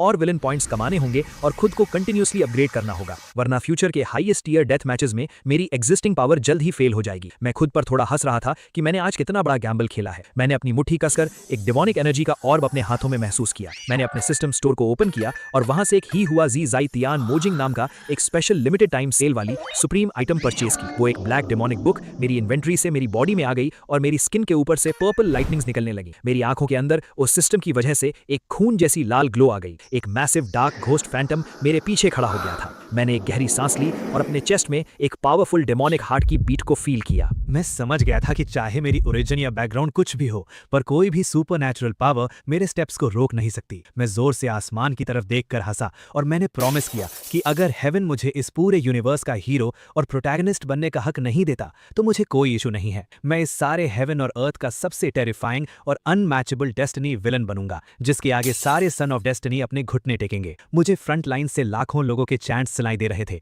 और मैं क्लियरली फील कर पा रहा था कि मेरे फादर का मार्शल सेज में ब्रेक थ्रू करना एलियंस को बर्दाश्त नहीं होगा और वो एक बहुत बड़ा हमला करेंगे। उन्होंने रिपोर्ट दी कि करीब 60 लेवल 9 एक्सपर्ट्स ऑलरेडी आ चुके हैं और बाकी रास्ते में हैं। उन ऑफिशियल्स ने तय किया कि आज रात वो मेरे फादर को प्रोटेक्ट करने के लिए फ्रंट लाइंस पर अपनी जान की बाजी लगा देंगे। पर तभी आसमान का रंग बदल गया। एलियंस के 5 मार्शल सेज लेवल के गॉड्स एक साथ आसमान फाड़कर आ गए। वो मेरे फादर के ब्रेक थ्रू को रोकने आए थे। उन एलियन गॉड्स ने धमकी दी कि अगर इंसानों ने मेरे फादर को उनके हवाले नहीं किया तो वो आज पूरी ह्यूमन रेस को जड़ से मिटा देंगे। ये सब जब हो रहा था, मेरा अपना लेवल 8 का ब्रेक थ्रू भी कंप्लीट हो गया था। मैंने सोचा कि अब वक्त आ गया है बाहर निकलने का। मेरी सू फैमिली जल्द ही 3 मार्शल सेजेस वाली फैमिली फैमिली बनने वाली थी। मैंने अपने शैडो स्टेप्स यूज किए और सीधा 5th सिटी के मेन गेट के बाहर वाले जंगल टेरिटरी में आ गया। वहां मैंने देखा कि कुछ ह्यूमन सोल्जर्स बुरी तरह फंस गए थे और दर्जनों red skin giant level 8 aliens उन्हें मारने वाले थे। मैं सीधा उन एलियंस के बीच में एंटर हो गया। मैंने अपने सैनिकों से कहा कि वो पीछे हट जाएं क्योंकि ये एरिया बहुत डेंजरस है। मैं अभी एलियन गॉड्स के साथ तो नहीं लड़ सकता था, पर इन लेवल 8 एलियंस को तो मैं स्नैक की तरह खा सकता था। मैंने अपनी वॉइड एनर्जी को स्वॉर्ड में इन्फ्यूज किया और उन घमंडी एलियंस पर टूट पड़ा। एक ही स्ट्राइक और सीधा खेल खत्म। मेरा ब्लैक ब्लेड उनके सीने को फाड़ता हुआ बाहर निकल आया। बाकी एलियन मॉन्स्टर्स को समझ ही नहीं आया कि ये क्या हुआ। वो डर के मारे पीछे हटने लगे, पर मैं तब तक उनके सर्कल के बीच में आ चुका था। मैंने अपना हाथ आगे किया और गॉड सप्रेसिंग एलिफेंट टेक्निक का फैंटम फॉर्म उनके ऊपर स्मैश कर दिया। एक जायंट गॉड लाइक हाथी का रूप आसमान से जमीन पर उन लेवल 8 एलियंस को क्रश करता हुआ गिरा और वहां सिर्फ और सिर्फ धूल और मिट्टी का धुआं बचा। उन एलियन बीस्ट्स की लाशें जमीन पर पड़ी थीं और उनकी ओरिजिन एनर्जीज को मैं अपने ऑराज में एब्जॉर्ब करने लगा। मेरे लेवल 8 एलियंस को एब्जॉर्ब करने का नजारा देखकर वहां खड़े इंसान और एलियन दोनों हैरान थे। उन एलियंस का न्यूट्रिएंट टेस्ट सच में डिलीशियस था, पर अब ये मेरी अपग्रेडेड रैंक के सामने थोड़े वीक फील हो रहे थे। मेरे इस डेमोनिक रूप को देखकर एलियंस ने चिल्लाकर अपने साथियों को मुझ पर हमला करने का ऑर्डर दिया। उन्होंने कहा कि मेरे सिर पर अटैक करें, पर मैं उनकी स्पीड को ऐसे देख रहा था जैसे सब कुछ स्लो मोशन में हो। मैंने हंसते हुए अपनी स्वॉर्ड उठाई और अपनी अल्टीमेट टेक्निक यूज की। मेरे पास एक ऐसी स्वॉर्ड है जो सब कुछ दफन कर सकती है, जो आसमान और जमीन दोनों को फाड़ सकती है। मैंने एक मैसिव स्ट्राइक रिलीज की जिसने उस पूरे एरिया को एक डेथ डोमेन में बदल दिया। एलियंस चीखते हुए मरने लगे। ह्यूमन सोल्जर्स इस गॉड लाइक डिस्प्ले को देखकर जोर जोर से सू शाओ जू वू डी चिल्लाने लगे। उनका जोश आसमान छू रहा था और उन्होंने मेरे पीछे पीछे आकर बचे हुए एलियंस को काटना शुरू कर दिया। तभी वहां छुपकर एक एलियन प्रिंस मेरी तरफ डर के मारे देख रहा था। उसने जब अपना रास्ता क्लियर नहीं पाया तो वो मेरे सामने भीख मांगने लगा। उसकी आंखों में डर और पैनिक भरा था। उसने रोते हुए चिल्लाया कि उसकी जान बख्श दूं क्योंकि उसके फादर एक एक्सट्रीम लेवल के सेज गॉड हैं और अगर मैंने उसे मारा तो उसके फादर पूरी ह्यूमन रेस को डिस्ट्रॉय कर देंगे। उसका ये बकवास कॉन्फिडेंस देखकर मेरी हंसी छूट गई। मैंने उसके मुंह पर एक जोरदार लात मारी और उसे ग्राउंड में प्रेस कर दिया। मैंने हंसते हुए और एरोगेंट टोन में उससे कहा कि तुम क्या सोचते हो कि सिर्फ तुम्हारी एलियन रेस के पास ही सेज लेवल एक्सपर्ट्स हैं? मैंने उसकी आंखों में देखा और बड़ी कोल्डली उसे कंप्लीटली एक्सटिंग्विश होने का ऑर्डर दिया। उसने रोने की पूरी कोशिश की, पर मैंने अपनी स्वॉर्ड का एक स्विफ्ट हॉरिजॉन्टल स्विंग किया और उस एलियन प्रिंस का सिर धड़ से अलग होकर ग्राउंड पर लुढ़कने लगा। जैसे ही उस प्रिंस की मौत हुई, आसमान अचानक से ब्लड रेड हो गया। बादलों के बीच से एक मैसिव और डार्क एनर्जी की स्टॉर्म बनने लगी और वहां उसके फादर, उस एलियन सेज गॉड का एक हॉरिफाइंग और गॉड लेवल प्रोजेक्शन प्रकट हुआ। उस जायंट फैंटम ने गुस्से से गरजते हुए कहा कि एक इंफीरियर ह्यूमन रेस का कीड़ा कैसे हिम्मत कर सकता है उसके सुप्रीम सन की जान लेने की। उसने अनाउंस किया कि आज मैं उसके हाथों सबसे पेनफुल डेथ मरूंगा। बकवास कम करो। मैंने उस दुश्मन की तरफ घूर कर देखा। क्योंकि तुम लेवल 9 के हो तो अपनी पूरी ताकत से हमला करो। मुझे लगा था वो कुछ नया करेगा, पर उसने फिर वही पुराना पैतरा अपनाया। उसने मुझे हल्के में लेने की कोशिश की और चिल्लाया कि मैं अपनी औकात देखूं। ठीक है, मैंने स्मार्क किया। अचानक उसे एक झटका लगा। उसका सिस्टम हिल गया होगा। उसने हैरानी से सोचा होगा कि ये कैसे हो सकता है। क्या मैं फिर से लेवल अप करने वाला हूँ? मैंने खुद से सवाल किया। इस बार ऑरा सच में कुछ अलग ही महसूस हो रही थी। वो जोर से हंसा। उसकी हंसी में एक एरोगेंट घमंड था। उसने मुझे मगरूर कहा और बोला कि अब देखते हैं मैं कैसे टिक पाता हूँ। उसका मानना था कि जैसे ही हेवनली ट्रिब्यूलेशन की लाइटनिंग गिरेगी, मेरा किस्सा खत्म हो जाएगा। मैंने फोकस किया। मेरी आत्मा के आर पार होती हुई एक डीप मेडिटेशन स्टार्ट हो गई थी और जैसे ही ये कंप्लीट होगा, हेवनली ट्रिब्यूलेशन मेरी कामयाबी की आखिरी सीढ़ी बन जाएगी। लेकिन वो इतनी आसानी से हार मानने वाला नहीं था। उसने खुद से वादा किया कि ह्यूमन रेस में कोई दूसरा डेमीगॉड पैदा नहीं होना चाहिए। उसकी आंखें गुस्से से लाल थी और उसने तय कर लिया था कि आज मेरा अंत यहीं होगा। सब ने पीछे से चिल्लाया कि उसे रोको, चाहे सिर्फ 1 सेकंड के लिए ही क्यों ना हो। खेल खत्म करो, वो चिल्लाए। तभी मुझे किसी और की आवाज आई, बच्चे जल्दी भागो, हेवनली ट्रिब्यूलेशन की चिंता मत करो, जल्दी यहाँ आओ, तुम्हारे अंकल तुम्हारे लिए इसे झेल लेंगे। मेरे 5th अंकल आगे आए। अचानक मेरे पिता सामने आए।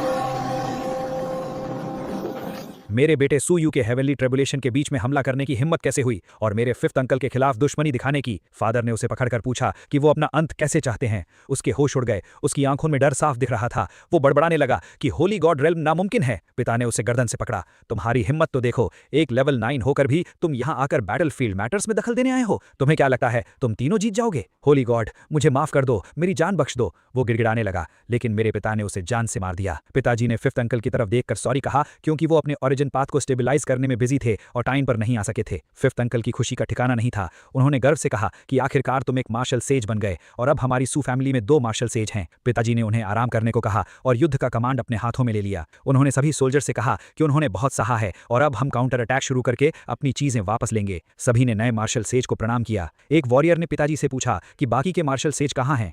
उन्होंने बताया कि दुश्मन ने इस बार एक बड़ी आर्मी भेजी थी, जिसके चलते बाकी सिटीज के गार्ड्स और मार्शल सेज वहां ब्लॉक हो गए थे। यहाँ सिर्फ हेवन बैटलिंग मार्शल सेज और हेवन रूलिंग मार्शल सेज ही आ सके थे। पता चला कि इन एलियंस ने 5 मार्शल सेज को सिर्फ मुझे मारने के लिए भेजा था, क्योंकि उस दिन मैंने एक लेवल 9 वॉरियर के रूप में उनके 20 वीक लेवल 9 वॉरियर्स और कुछ ओरिजिन लेवल 9 वॉरियर्स को मार दिया था। उन्हें डर था कि अगर मैं मार्शल सेज बन गया तो उनका क्या होगा। वो सब शॉक में थे कि इस लड़के का मास्टर आखिर है कौन, जिसने इसे इतने कम वक्त में ऐसी ताकत दे दी। मेरे पिताजी ने अपने मन में सोचा कि जब दुश्मन ने मुझे इतनी बड़ी पोजीशन पर रख ही दिया है तो मैं उन्हें निराश नहीं करूंगा। दुश्मन के 5 मार्शल सेज ने मजाक उड़ाया कि बस दोनों मिलकर उन्हें कैसे रोकेंगे, पर जब उन्होंने पिताजी को देखा तो वो दंग रह गए। उन्होंने पूछा कि उनका मार्शल सेज लाइटनिंग ट्रिब्यूलेशन कहाँ है, क्या उन्होंने अपना रास्ता बदल लिया है। उन्हें तुरंत समझ आ गया कि पिताजी ने ह्यूमन रेस का ओरिजिन पाथ यानी लेजेंडरी ह्यूमन एम्परर का रास्ता चुन लिया है, जिसके लिए किसी ट्रिब्यूलेशन की जरूरत नहीं थी। उन्होंने कहा कि अभी इन बातों का वक्त नहीं है और पहले उन्हें यहाँ का मामला निपटाना होगा। दुश्मन ने पिताजी पर हमला किया और मजाक उड़ाया कि नया मार्शल सेज होकर मौत को बुलावा दे रहे हैं, पर पिताजी ने जैसे ही अपना मून गेजिंग स्पीयर चलाया, उनके अंदर मौत का डर पैदा कर गया। घबराकर उसने अपने बाकी साथियों को बुलाया। तभी आसमान काली घटाओं और बिजलियों से भर गया।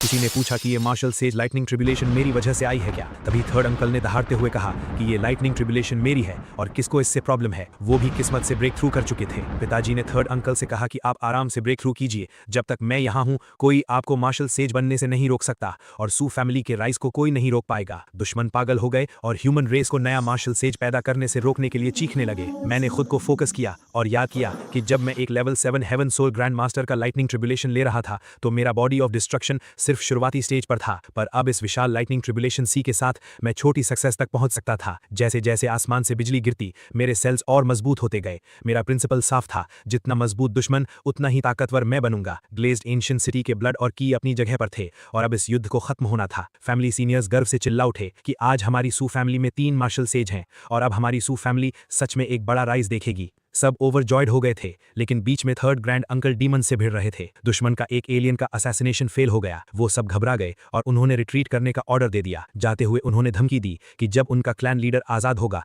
तो वो ह्यूमन रेस का आखिरी दिन होगा। पर मुझे पता था कि हमारी प्रोग्रेस को कोई नहीं रोक सकता और हमने उन्हें खदेड़ कर वहां से भगा दिया। एक दिन और एक रात चली इस लड़ाई के पीछे करोड़ों आम लोग थे। अगर हम एक कदम भी पीछे हटते तो उनके परिवार मारे जाते, इसलिए सबने मरना कबूल किया पर पीछे नहीं हटे। सबने एक साथ चीखा, मार्शल सेंस अमर रहें, मार्शल सेंस की जय जयकार हो। दुश्मनों ने उसे अपनी एक गलती बताई और बोला कि 20 साल के अंदर ह्यूमन रेस खत्म हो जाएगी, पर तब तक सभी सोल्जर्स उन्हें भगा चुके थे और वो वॉर स्पॉइल्स छोड़ने पर मजबूर हो गए थे। पूरी सेना ड्रैगन कंट्री और मेरी जय जयकार कर रही थी। ये युद्ध हम जीत गए थे और इस 3000 माइल एरिया पर अब ड्रैगन कंट्री का राज था। मैंने देखा कि पिताजी ह्यूमन एम्परर के रूप में अपना मोमेंटम बना रहे हैं और सू फैमिली ठीक रास्ते पर है। तो अब मेरे खुद के स्टेज पर आने का टाइम आ गया था और मेरी अंदर की एम्बिशन एक नया रूप लेने वाली थी। मैंने सबको वापस बुलाया ताकि सू फैमिली की आगे की स्ट्रेटेजी और प्लान डिस्कस कर सकूं। मैंने टेबल पर किंगलिंग पिल रखी, जिसकी सुगंध से ही बॉडी की पुरानी बीमारियां ठीक होने लगती हैं। ये एक ऐसी पिल थी जो मार्शल सेज लेवल के नीचे डेथ बेड पर पड़े किसी भी इंसान को बचा सकती थी और फाउंडेशन ठीक कर सकती थी। मैंने थर्ड ग्रैंड अंकल से कहा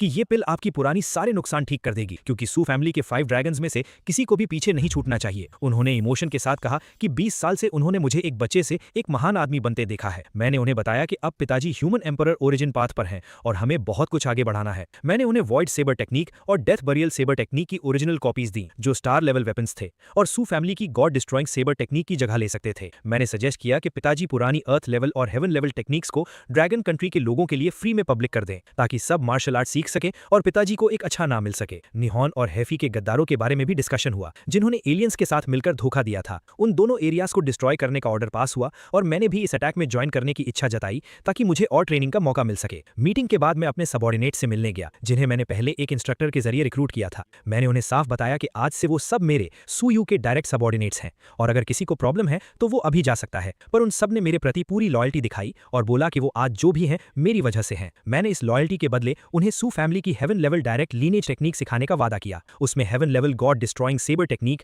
और 3 और स्ट्रॉन्ग मार्शल आर्ट्स थे। मैंने उन्हें 20 मिलियन स्पिरिट स्टोन्स और ब्रेक थ्रू पिल्स दी और अगले 6 महीने तक वहां प्रैक्टिस करने का ऑर्डर दिया। जब वो लेवल 6 के मिडिल स्टेज तक पहुंचेंगे तब मैं उन्हें नई टेक्निक सिखाऊंगा। एक सबॉर्डिनेट ने जब कहा कि वो तुरंत टेक्निक बदलना चाहता है तो मैंने उसे मना किया और कहा कि पहले स्पिरिचुअल पावर डेवलप करे। मैंने उसे सोल सेवरिंग सूत्र दिया और कहा कि अपने की और ब्लड को अभी कंट्रोल में रखे और जब स्पिरिचुअल पावर लेवल 7 तक पहुंचे तब हेवन सोल ग्रैंड मास्टर का लेवल क्रॉस करे। उसने मेरे पीछे चलने की कसम खाई, पर मैंने उसे समझाया कि ये युद्ध सिर्फ ब्लू प्लैनेट तक ही रुकने वाला नहीं है। मैंने उसे 1 महीने बाद सिटी लॉर्ड मैंशन में मिलने का ऑर्डर दिया। तभी मुझे मेरे एक जासूस ने रिपोर्ट की कि जिंगवू एकेडमी की वाइस प्रिंसिपल हान श्वांग फर्स्ट सिटी वापस आ चुकी हैं। वो काफी इंजर्ड थी और अब उसका रैंक सिर्फ लेवल 7 के पास था। उसने आते ही लोगों को हायर किया था ताकि इस न्यूज को फैलाया जा सके कि चू फंग उसके इंजरीज का कारण है और उसका अपने स्टूडेंट के साथ झगड़ा हो गया था। पर मैंने तुरंत ऑर्डर दिया कि इस न्यूज को दबा कर रखा जाए और ठीक 25 दिनों बाद इसे इतना पुश किया जाए कि सब जगह फैल जाए। मैं देखना चाहता था कि जू शांग यान इस मास्टर को मारने वाले इल्जाम को कैसे झेलता है। दूसरी तरफ चू फंग और लिन पैंगशी फॉरेस्ट से बाहर आ गए थे।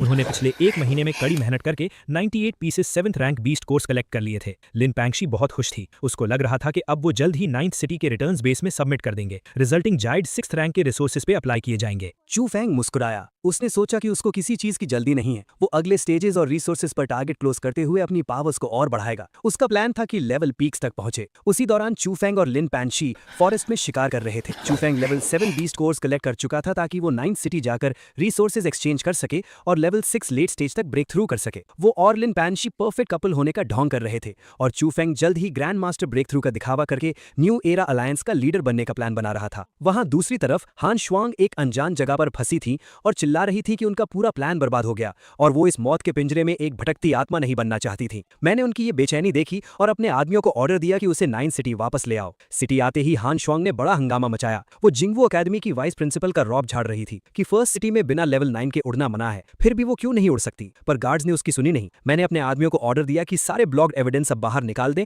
और इसे ब्लू प्लैनेट पर अच्छे से प्रमोट करें। अब खेल असली 9th सिटी में शुरू होने वाला था। चू फैन और लिन पैंशी वो दोनों 9th सिटी के बेस पर वापस आए। वहां उनका न्यू एरा अलायंस उनका वेट कर रहा था। उनके चमचे चिल्ला रहे थे, बॉस चू फैंग द लीडर्स। उन्होंने 1 मंथ कंप्लीट हंटिंग चेक किया। उन्होंने 7th रैंक बीस्ट को हरा दिया। चू फैंग सबके सामने हीरो बन रहा था। उसने अनाउंस किया कि वो अपना सारा माल लो प्राइस में अपने न्यू एरा अलायंस के मेंबर्स को बेचेगा, बाकी किसी को नहीं। वो सबको इंप्रेस करने की कोशिश कर रहा था। तभी उसने अनाउंस किया कि ठीक आधे महीने बाद वो फाइनली ग्रैंड मास्टर लेवल पर ब्रेक थ्रू करेगा और सभी को इन्वाइट कर रहा है ये नजारा देखने के लिए। सभी लोग उसकी वाहवाही कर रहे थे। अचानक भीड़ के बीच से एक आवाज आई, वाह वाह, सच में मेरे अच्छे डिसाइपल हो तुम। Break through to grand master, क्या नाटक है। सब शॉक्ड हो गए। भीड़ के आगे हान श्वांग जिंगवू की वाइस प्रिंसिपल खड़ी थी। उनके चेहरे पर चोट के निशान थे और उनकी आंखें गुस्से से लाल थीं। चू फैंग उनको देखकर अंदर से पूरी तरह से हिल गया। उसका चेहरा पसीने से भर गया। उसकी आंखों में डर और हैरानी साफ झलक रही थी। टीचर, आप यहाँ कैसे? चू फैंग हकलाया। उसको समझ नहीं आ रहा था कि हान श्वांग जिंदा कैसे बच गई। हान जोर से चिल्लाई, क्यों? तुम्हें उम्मीद थी कि मैं मर जाऊंगी? तुम्हारी वजह से मैं मौत के मुंह तक पहुंच गई थी। वो चू फैंग की तरफ गुस्से से बढ़ी। तुमने अकेले भागने का डिसाइड किया और मुझे अकेला छोड़ दिया। 1 महीना हो गया, तुमने मुझे ढूंढने की कोशिश तक नहीं की। तुमने किसी को फर्स्ट सिटी में अपडेट नहीं दिया और अब तुम यहाँ हीरो बनने का नाटक कर रहे हो। चू फैंग की हालत खराब हो गई। उसने झूठ बोलने की कोशिश की। टीचर, ऐसा कुछ नहीं है। मैं तो वहाँ एक 9th लेवल एलियन के हमले से उड़ गया था। मुझे आपसे अलग कर दिया गया था। मुझे वहाँ ढूंढने का मौका ही नहीं मिला। लेकिन हान श्वांग अब उसकी बातों में आने वाली नहीं थी। उन्होंने उसे खरी खोटी सुनाई और सबके सामने उसकी असलियत खोलकर रख दी। मुझे ये सब देखकर बहुत मजा आ रहा था। मेरा प्लान बिल्कुल सही काम कर रहा था, लेकिन मुझे चू फैंग को पूरी तरह से तबाह करना था। इसलिए मैंने एक और चाल चली। चू फंग हन श्वांग के पास गया। चू फंग एक अच्छे डिसाइपल का नाटक करते हुए उनसे माफी मांगी। चू फंग ने उन्हें यकीन दिलाया कि वो उनकी चोटों को ठीक करने के लिए एक हाई लेवल स्पिरिट अर्ब लाना चाहता है। चू फंग ने उन्हें एक फॉरेस्ट केव के बारे में बताया जहां एक स्वन यिन फ्लावर था जो उनकी इंजर्ड डांटियन को पूरी तरह हील कर सकता था। वो साथ चलने को राजी हो गई। फॉरेस्ट के अंदर उस डार्क केव में गए।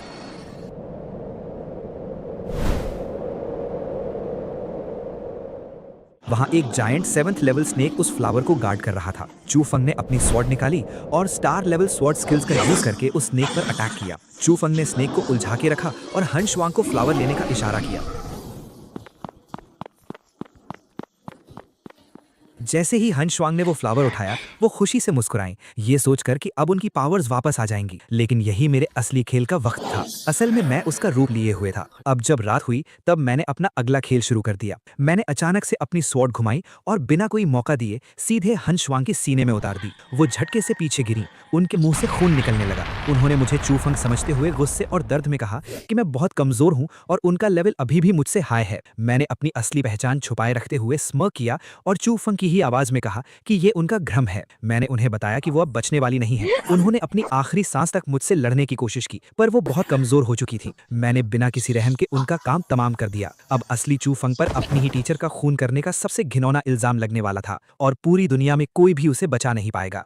वहां से निकलने के बाद मैंने अपने कपड़े साफ किए और सोचा कि मर्डर करना और आग लगाने जैसा बुरा काम उस लूजर चू फेंग के नाम पे डालना अच्छा आइडिया था। आखिर मैं सू फैमिली का यंग मास्टर हूं और एक जस्टिस पसंद इंसान हूं। अगली सुबह तक ये न्यूज आग की तरह पूरे सिटी में फैल गई। स्ट्रीट पर हर कोई इस बारे में बात कर रहा था। हर एक इंसान शॉक था कि जिंगवू एकेडमी की वाइस प्रिंसिपल हान श्वांग की इतनी बुरी तरह से मर्डर हो गया है। लोगों को समझ नहीं आ रहा था कि ये कब और कैसे हुआ। वहीं दूसरी तरफ उनके मीटिंग रूम में सारे ऑफिशियल्स और टीचर्स गुस्से से पागल हो रहे थे। उन्हें लग रहा था कि ये सब उस ट्रेटर चू फेंग का काम है। एक टीचर टेबल पर मुक्का मारते हुए चिल्ला रहा था कि इस चू फेंग की इतनी हिम्मत कैसे हुई कि उसने इतना बड़ा क्राइम कमिट किया और अपनी ही टीचर को मार डाला। हर कोई उसे अपने हाथों से मारने की कसम खा रहा था। उन सबका फ्रस्ट्रेशन देखकर मुझे बहुत सुकून मिल रहा था। अपने लग्जरी रूम में आराम से बैठे हुए मुझे सिस्टम की तरफ से नोटिफिकेशन मिला। सिस्टम ने मुझे कांग्रेचुलेट किया क्योंकि मेरा फ्रेम करने का प्लान बिल्कुल 100% सक्सेसफुल रहा था और इस दुनिया की ओरिजिनल स्टोरी लाइन अब पूरी तरह से कोलैप्स हो चुकी थी। मैं हंसने लगा क्योंकि उस सन ऑफ डेस्टिनी चू फेंग को इतने टाइम तक पालने का अच्छा रिजल्ट मिला था। मैं जानता था कि थोड़ा सा ट्रैप सेट करने पर कितने सारे रेयर आइटम्स ड्रॉप होते हैं। मुझे अचानक याद आया कि मेरे पास जो सोल नर्चरिंग पिल है उसे मैं अपने 5th ग्रैंड अंकल को दे सकता हूं। इस पिल के इफेक्ट से उनकी पावर में मैसिव जंप आएगा और जब टाइम आएगा तो मैं उन्हें कोई अच्छा सा मार्शल सेज ओरिजिन भी दे दूंगा जिससे वो इजीली सेंट लेवल तक पहुंच जाएंगे। मेरा प्लान बिल्कुल क्लियर था कि जैसे ही मैं 8th स्टेज के लेट फेज में ब्रेक थ्रू करूंगा, मैं अपने 3rd ग्रैंड अंकल के साथ मिलकर 1 मिलियन की आर्मी सीधा निहॉन पर अटैक करने भेज दूंगा ताकि वहां से बाकी एलियंस को क्लीन किया जा सके। तभी मेरा एक सबऑर्डिनेट दरवाजा खोलकर अंदर आया और थोड़ा नर्वस होते हुए बोला कि young boss, spiritual power research institute का डायरेक्टर हान सिन मुझसे मिलने आना चाहता है। मैं समझ गया कि वो बुढ़ा क्या चाहता है। मैंने बिना किसी टेंशन के कहा कि उस हान सिन को मैसेज दे दो कि आज रात वो अकेला सिटी लॉर्ड मैंशन में आए और मुझसे मिले। रात के टाइम हान सिन और उसके 2 गार्ड मेरे मीटिंग रूम में वेट कर रहे थे। उनके चेहरे पर टेंशन साफ दिख रही थी। जैसे ही मैं रूम में एंटर हुआ, वो तीनों तुरंत खड़े हो गए और मुझे रिस्पेक्ट दी। मैंने उन्हें शांत रहने को कहा और बोला कि आप दोनों ह्यूमन रेस के हीरो हो, इसलिए मुझ जैसे जूनियर के सामने फॉर्मल होने की जरूरत नहीं है। मैं चेयर पर बैठते हुए चाय का कप उठाया और डिस्कशन स्टार्ट किया कि आखिर डायरेक्टर हान सिन इतनी रात को यहाँ क्या करने आए हैं। उसने थोड़ा हेजिटेट करते हुए पोलाइटली कहा कि मैंने जो 100 मिलियन स्पिरिट स्टोन्स और 8th grade demon plants donate किए थे वो उसके इंस्टीट्यूट को मिल गए हैं, इसलिए वो आज स्पेशली मुझे थैंक यू बोलने आया है। मैंने कैजुअली रिप्लाई किया कि ये तो छोटी सी बात है, आखिर ये सब ह्यूमन रेस की भलाई के लिए किया गया था और मेरी सू फैमिली के पास काफी रिसोर्सेज हैं, तो थोड़ा बहुत डोनेट करना हमारा ड्यूटी बनता है। ये सुनकर हान सिन ओवर एक्टिंग करते हुए मुझे मस्का लगाने लगा कि सू फैमिली सच में लॉन्ग किंगडम का मेन पिलर है और मेरे जैसी पावरफुल यंग जनरेशन को देखकर उसे बहुत प्राउड फील होता है। मैंने भी हम्बल एक्ट करते हुए बोला कि मेरा नाम अब कुछ ज्यादा ही बड़ा हो गया है, पर मैं किसी पिलर जैसा एक्ट नहीं करता। मैंने टॉपिक चेंज करते हुए नकली सिंपैथी दिखाई और कहा कि डायरेक्टर हान सिन, मुझे आपके लिए बहुत बुरा लग रहा है। अगर मैंने फर्स्ट सिटी में वाइस प्रिंसिपल हान श्वांग को नहीं बचाया होता तो वो यहीं वापस नहीं आती और शायद उसके साथ इतना बुरा नहीं होता। ये सुनते ही उस बुढ़े का चेहरा दुख से भर गया और उसने कहा कि ये शायद उसकी बेटी की किस्मत थी। लेकिन अगले ही पल उसकी आंखों में गुस्सा आ गया और उसने कसम खाई कि जिस बीस्ट ने उसकी बेटी को मारा है उसे वो किसी भी हाल में नहीं छोड़ेगा। उसने मुझे दोबारा थैंक यू बोला क्योंकि मैंने चू फेंग को पकड़ने के लिए इतनी बड़ी बाउंटी लगाई थी। हान सिन ने प्रॉमिस किया कि अगर मैं चू फेंग को पकड़ लूं तो जब उसकी इंस्टीट्यूट का रिसर्च रिजल्ट बाहर आएगा तो वो सब कुछ बिना किसी शर्त के मुझे दे देगा। उसने रोते हुए कहा कि इस लाइफ में अब उसकी बस यही एक सिंगल विश बची है। मैंने अपना सेंट मोड ऑन रखा और कहा कि इस तरह के ट्रेटर के खिलाफ मैं भी अपना पूरा फोर्स यूज करूंगा। हान सिन के जाने के बाद मेरा एक और आदमी वहां आया और उसने थोड़ा गुस्से में मुझसे पूछा कि मैंने उसे फ्रंट लाइन की कमांड छोड़कर अचानक यहाँ वापस क्यों बुलाया है। मैंने उसे स्ट्रिक्ट आवाज में ऑर्डर दिया कि उसे 9th सिटी की पूरी कोऑर्डिनेशन संभालनी है और उस चू फेंग की हाइडिंग प्लेस को हर तरफ से ढूंढना है। इसके अलावा हमें आगे चलकर अर्थ पर वापस जाकर बाकी ट्रेटर्स को कंप्लीटली डिस्ट्रॉय करने का प्लान भी एग्जीक्यूट करना था। उसने मुझे 9th सिटी के एरे फॉर्मेशन कोर की इंस्पेक्शन के लिए चलने को कहा। वहां अकेले पहुंचकर उसने अपना गुस्सा निकाला और बोला कि वो बुढ़ा हान सिन मरना चाहता है क्या। उसने सिटी लॉर्ड मैंशन के गेस्ट रूम में एडवांस लिस्निंग डिवाइस लगा रखा था। मैंने ठंडी मुस्कान के साथ उसे शांत किया और बताया कि उस डेड ओल्ड मैन हान सिन में बहुत सालों पहले एक्स्ट्रा टेरेस्ट्रियल बैटलफील्ड में कुछ रेयर डीमन प्लांट्स चुराने के चक्कर में हमारे कई 8th ग्रेड मास्टर्स को मरवा दिया था, इसलिए अलायंस ने उसे हमेशा के लिए अर्थ पर बैन कर दिया था। वो एक पैरानॉइड इंसान है जो किसी पर भी ट्रस्ट नहीं करता, बल्कि सिर्फ उसी चीज को मानता है जो वो अपनी आंखों से देखता है और कानों से सुनता है। और अर्थ पर उसकी डम बेटी ने मुझे फिजिकली थ्रेटन किया था, तो इस हिसाब से उसका मुझ पर डाउट करना एकदम नॉर्मल है। वो 9th सिटी में बैठकर अपनी बेटी के मर्डरर को गार्ड करना चाहता है ना, तो उसे करने दो। जब उसका वो प्रेशियस रिसर्च रिजल्ट कंप्लीट हो जाएगा और हमारे साइंटिफिक रिसर्चर्स उसे हैक करके अपने हाथ में ले लेंगे, तब हम उस बुढ़े को नर्क में उसकी बेटी के पास भेज देंगे। मैंने अपने सबॉर्डिनेट को एक लास्ट काम दिया। मैंने उसे कहा कि वो सू फैमिली के टॉप असैसिन्स को भेजे ताकि वो लोग चू फैंग को केयरफुली ट्रैक करें, पर उसे वॉर्न भी करें। मेरा प्लान उसे इजीली पकड़ने का नहीं था, क्योंकि अगर वो इतनी जल्दी पकड़ा गया तो मेरे स्लो टॉर्चर वाले गेम का सारा मजा खराब हो जाएगा। दूसरी तरफ एक डार्क रूम में लिन पैंगसी जमीन पर बैठी रो रही थी। उसका बचा हुआ छोटा सा दिमाग काम नहीं कर रहा था। वो अपने आप से चिल्लाते हुए कह रही थी कि ये इम्पॉसिबल है और चू फंग ऐसा कैसे कर सकता है। उसे अपने अंदर ही लग रहा था कि ये सब एकदम फेक न्यूज है और इसके पीछे जरूर मेरा यानी सू यू का कोई ईविल मास्टर प्लान है। वो चिल्ला रही थी कि मैंने चू फंग को बुरी तरह से फ्रेम किया है। तभी अचानक उसके दरवाजे पर लाइटली नॉक हुआ। उसने घबराकर पूछा कि वहां बाहर कौन है। उसने जैसे ही दरवाजा खोला, वहां एक डार्क क्लोक पहने हुए लड़का खड़ा था। उसने अपना हुड हटाया और वो सैड बॉय चू फंग था। उसने रोते हुए कहा कि ये मैं हूं। लिन पैंगसी उसे यहां देखकर कंप्लीटली शॉक हो गई। उसने गुस्से और डर में उसकी कॉलर पकड़ ली और चिल्लाई कि क्या तुम पागल हो गए हो जो सिटी में वापस आ गए? क्या तुम्हें नहीं पता कि पूरे एक्स्ट्रा टेरेस्ट्रियल बैटलफील्ड की आर्मी और सारे टॉप एक्सपर्ट्स तुम्हारी लाइफ के पीछे पड़े हैं? चू फंग ने रोती हुई आवाज में उसे हक किया और सॉरी बोला। उसने कहा कि उसे किसी ने बुरी तरह सेटअप किया है। उसने एक्सप्लेन किया कि उस रात जब टीचर उसे जंगल में डार्क एट्रीब्यूट फ्लावर ढूंढने ले गई थी, तो फ्लावर मिलने के तुरंत बाद वो अकेले वहां से निकल गया था ताकि वो बिना किसी डिस्टर्बेंस के टियानहुन ग्रैंड मास्टर लेवल में ब्रेक थ्रू कर सके। लिन पैंगसी ने डाउट से पूछा कि अगर तुमने सच में ब्रेक थ्रू कर लिया है तो तुम यहाँ इस हेविली गार्डेड सिटी के अंदर कैसे आए? चू फंग ने उसे बताया कि अपने ब्रेक थ्रू के बाद उसे लक से एक 9th ग्रेड लेवल का सीक्रेट रूइन मिला था। वहां से उसे एक एंशिएंट बैज मिला जो किसी का भी फेशियल स्ट्रक्चर और अपीयरेंस कंप्लीटली चेंज कर सकता है। उसने अपना रोना कंटिन्यू रखा और कहा कि मैंने वैसा कोई मर्डर नहीं किया है और ये सब उस कमीने सू यू का किया धरा है जिसने सब कुछ मेरे सर पर डाल दिया है। लिन पैंगसी उसे जोर से हक करके और ज्यादा रोने लगी और बोली कि उसे अपने दिल में पता था कि चू फंग इतना गिरा हुआ काम नहीं कर सकता। उसने कहा कि पिछले कुछ दिन उसके लिए नर्क जैसे थे। चू फंग ने उसके आंसू पोंछे और प्रॉमिस किया कि वो दुनिया के सामने खुद को और अपनी इनोसेंस को प्रूव करेगा। थोड़ी देर बाद लिन पैंगसी को कुछ अजीब लगा और उसने पूछा कि तुमने इतनी बड़ी सिटी में मुझे इतनी परफेक्टली ढूंढ कैसे लिया? चू फंग ने कैजुअली और बिना कुछ सोचे समझे बताया कि टूर्नामेंट का सुपर रिवॉर्ड उसने जो उसे दिया था उसमें थोड़ी सी हिडन स्पिरिचुअल एनर्जी छोड़ दी थी ताकि वो उसे आसानी से और बिना किसी प्रॉब्लम के ट्रैक कर सके। ये सुनते ही लिन पैंगसी का मूड एक सेकंड में चेंज हो गया। उसने गुस्से से उसे दूर धक्का दिया और उसकी आंखों में देखकर चिल्लाई कि उसने मुझ जैसे यानी उस बुरे सू यू की तरह ऐसी घटिया और डिस्गस्टिंग ट्रिक क्यों यूज की। उसे गुस्सा इस बात का था कि उस पर स्पाई करने के लिए ऐसी चीप और स्टॉकर जैसी हरकत चू फंग ने कैसे की। चू फंग भी पैनिक हो गया और अपने हाथ हिलाते हुए बोलने लगा कि क्या हो गया, उसका वो गंदा मतलब नहीं था। पर लिन पैंगसी ने क्लियरली कहा कि उसका ये स्टॉकिंग बिहेवियर मुझे बिल्कुल सू यू की वाइब्स दे रहा है। चू फैंग ने हाथ उठाकर हेवन की कसम खाई कि उसका कोई गलत इंटेंशन नहीं था और उसने बस प्रोटेक्शन के लिए ऐसा किया था। लिन पैंगसी किसी तरह शांत हुई और उसने डिफीट एक्सेप्ट करते हुए पूछा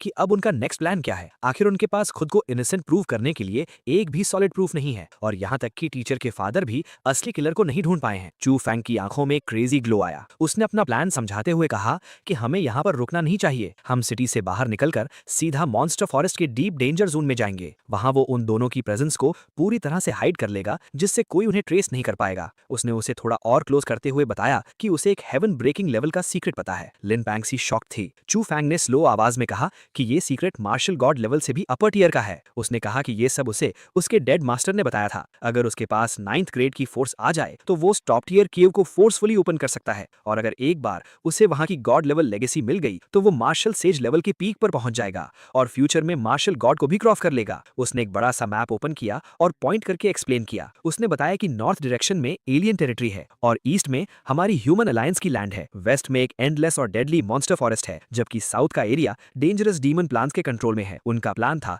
कि वो लोग पहले मॉन्स्टर फॉरेस्ट से प्योर लाइफ एसेंस को स्टील करेंगे। उस लाइफ एसेंस को कंज्यूम करके वो दोनों आसानी से 8th ग्रेड में ब्रेक थ्रू कर लेंगे। एक बार पावर आने के बाद उनके पास इतनी स्ट्रेंथ आ जाएगी कि वो उस हिडन रूइन को सिक्योर कर सकें। चू फैंग ने उसके हाथ पकड़े और पूछा कि क्या वो उसके साथ इस खतरनाक सफर पर जाने के लिए रेडी है। लिन पैंगसी विदाउट थिंकिंग बोली कि हाँ, वो उसके लिए कुछ भी करेगी और उन्हें अब से वाइल्ड में ही सर्वाइव करना चाहिए। दोनों ने टाइम वेस्ट नहीं किया और तुरंत अपने मिशन पर निकल गए। मैं अपनी पोजीशन से उन दोनों स्टूपिड लोगों को दूर जाते हुए देख रहा था। मेरी स्क्रिप्ट का एंड गेम अभी बस स्टार्ट ही हुआ था। कुछ घंटों बाद मेरे मेन सबॉर्डिनेट ने आकर मुझे इंटरप्ट किया और बोला कि यंग मास्टर, मेरे फादर यानी फैमिली हेड ने मुझे इमीडिएटली 5th सिटी में नेक्स्ट वॉर की स्ट्रैटेजी डिस्कस करने के लिए बुलाया है। हमारी आर्मी अब अब अर्थ वापस रिटर्न होने वाली थी और टारगेट था नेहॉन रीजन के ट्रेटर्स को खत्म करना। मैं बिना देर किए वहां से चला गया। मीटिंग रूम में एंटर होते ही मैंने देखा कि मेरे फादर सू लॉन्ग अपनी चेयर पर बैठे हैं और उनके ऑरा से एकदम प्योर और डोमिनेंट ह्यूमन एम्परर एनर्जी निकल रही है। उनका प्रेजेंस इतना हेवी था कि आसपास के बाकी कमांडर्स भी दबे हुए थे। मैंने अपने मन में सोचा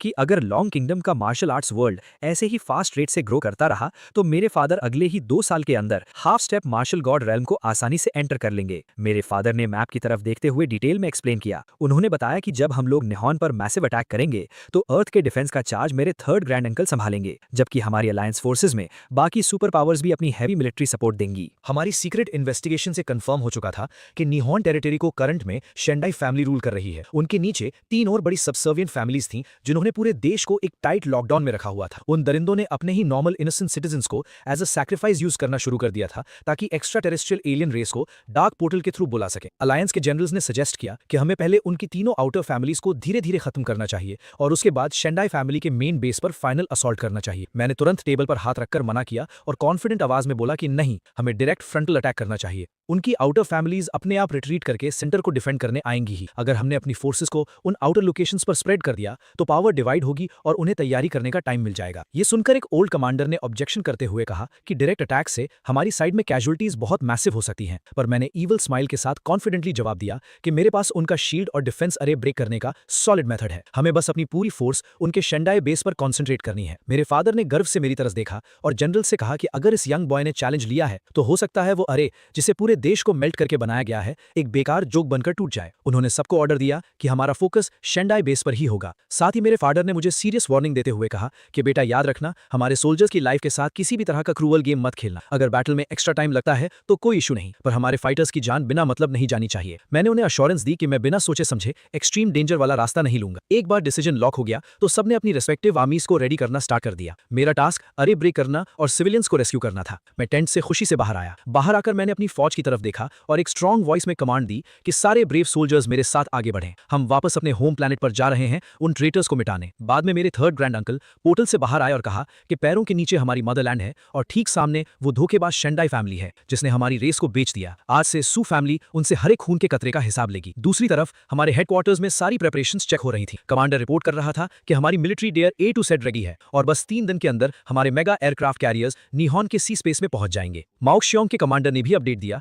कि उनका जायंट कुज़नेत्सव कैरियर फुल्ली रिपेयर्ड और बैटल रेडी है और वो भी एनी टाइम लॉन्च हो सकता है। दोनों massive fleets completely synchronize timing पर एनिमी कोस्ट पर स्ट्राइक करेंगी। एक ऑफिसर ने सजेस्ट किया कि क्या हमें अपना अल्टीमेट वेपन फायर करके एक अर्ली वार्निंग शॉट देना चाहिए, लेकिन एक वेटरन ने फोर्स से मना कर दिया। इधर मैं वॉर जोन जाने के लिए डॉक की तरफ बढ़ रहा था कि अचानक ये किंग मेरे पीछे आकर खड़ा हो गया। मैंने उसकी शक्ल देखकर कैजुअली पूछा कि तुम यहाँ क्यों आ गए और तुम्हें अब मुझसे क्या फेवर चाहिए। ये किंग ने डीप ब्रेथ ली और फर्मली रिक्वेस्ट की कि इस डेडली इन्वेजन में वो भी मेरे स्क्वाड के साथ चलना चाहता है। उसने कहा कि उसे 7th स्टेज में एंटर करने के लिए रियल डेथ कॉम्बैट की जरूरत है। उसने प्रॉमिस किया कि अगर वॉर जोन में उसे कुछ हो जाता है तो उसका ब्लेम मेरे ऊपर बिल्कुल नहीं आएगा। मेरा मूड ठीक था, इसलिए मैंने उसे 1 दिन बाद सुबह पोर्ट पर आने को कह दिया। अगले दिन पूरी आर्मी अपने मैसिव ट्रांसपोर्ट कैरियर्स में बोर्ड हो रही थी। हमारी फोर्स किसी डार्क क्लाउड की तरह दिख रही थी।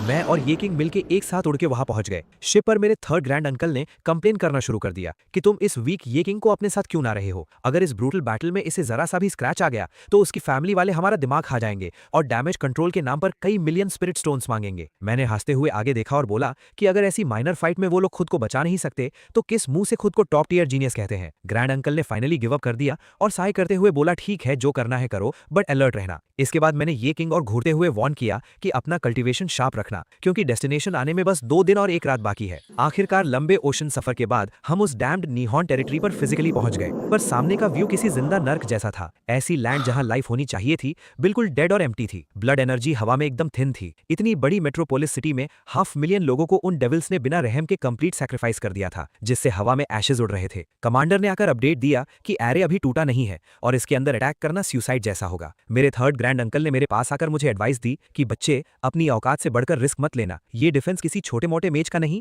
बल्कि उनके मार्शल सेज लीडर ने ओरिजिन लेवल एनर्जी यूज करके बनाया है। मैंने स्माइल देकर कहा कि अंकल, आपको पता है मैं कोई भी आर्म टास्क एक्सेप्ट नहीं करता और बिना गारंटी के कभी हाथ नहीं डालता। अचानक एनिमी बेस के टॉप से शेंडाई जावू का एरोगेंट और इरिटेटिंग साउंड प्ले होने लगा। उसने हम पर टॉन्ट किया कि अलायंस वालों की हिम्मत कैसे हुई उनकी प्राइवेट लैंड पर इन्वेट करने की। मैंने जवाब दिया कि आखिर उसने धोखेबाजी क्यों की। उसने अपने बिट्रेयल को जस्टिफाई करते हुए बोला कि विक्टर ही रूल्स बनाता है, अर्थ जल्द ही डिस्ट्रॉय होने वाला है और हम लोग उन सुपीरियर एलियंस की गुलामी करके कम से कम अपने लिए सर्वाइवल इंश्योर कर रहे हैं। तुम लोग अपने प्राइड के चक्कर में क्यों मरने वाले हो? उसने चैलेंज करते हुए कहा कि अगर आना है तो उनके इस supreme nation protecting origin array को क्रॉस करके आओ। मेरे थर्ड ग्रैंड अंकल ने इम्पेशेंटली मुझे सिग्नल दिया कि अब एक्शन दिखाने का टाइम आ गया है। मैंने दोनों हाथ आगे किए और आसमान में फ्लोट करने लगा। मैंने एक डीप ब्रेथ ली और हेवन स्टीलिंग पावर टेक्निक को मैक्स कैपेसिटी पर एक्टिवेट किया। मैजिक की स्पीड से मैंने उस अनब्रेकेबल लगने वाले एरे का फंडामेंटल बेस करप्ट कर दिया। वो एनर्जी शील्ड अब ऑपोजिट डायरेक्शन में उन्हीं के लोगों को क्रश करने लग गया था। वॉल पर खड़ा वो एरोगेंट बुढ़ा घबराकर चिल्ला उठा कि मैंने कौन सा डार्क सॉर्सरी यूज किया है जिससे उसके सीक्रेट बेस का सिस्टम रिवर्स हो गया है। मैंने आवाज एम्पलीफाई करके उसे जवाब दिया कि तुम्हारी शेंडाई फैमिली का ये कचरा एरे कुछ ज्यादा ही रफ और प्रिमिटिव है। जैसे ही शील्ड ब्रेक हुआ, मेरे थर्ड ग्रैंड अंकल ने अपनी ह्यूज स्वॉर्ड ड्रॉ की और ऑर्डर दे दिया कि सब लोग इन एलियंस के कुत्तों पर टूट पड़ो और इन्हें जिंदा मत छोड़ना। हमारी आर्मी फ्लड की तरह सिटी में डिस्ट्रॉय करने के लिए घुस गई। अगले सीन में एक असैसिन ने एनिमी के पेट्रियार्क को कहा कि 3 एलाइड नेशंस की highly armoured ground forces Yokohama coast पर लैंडिंग करके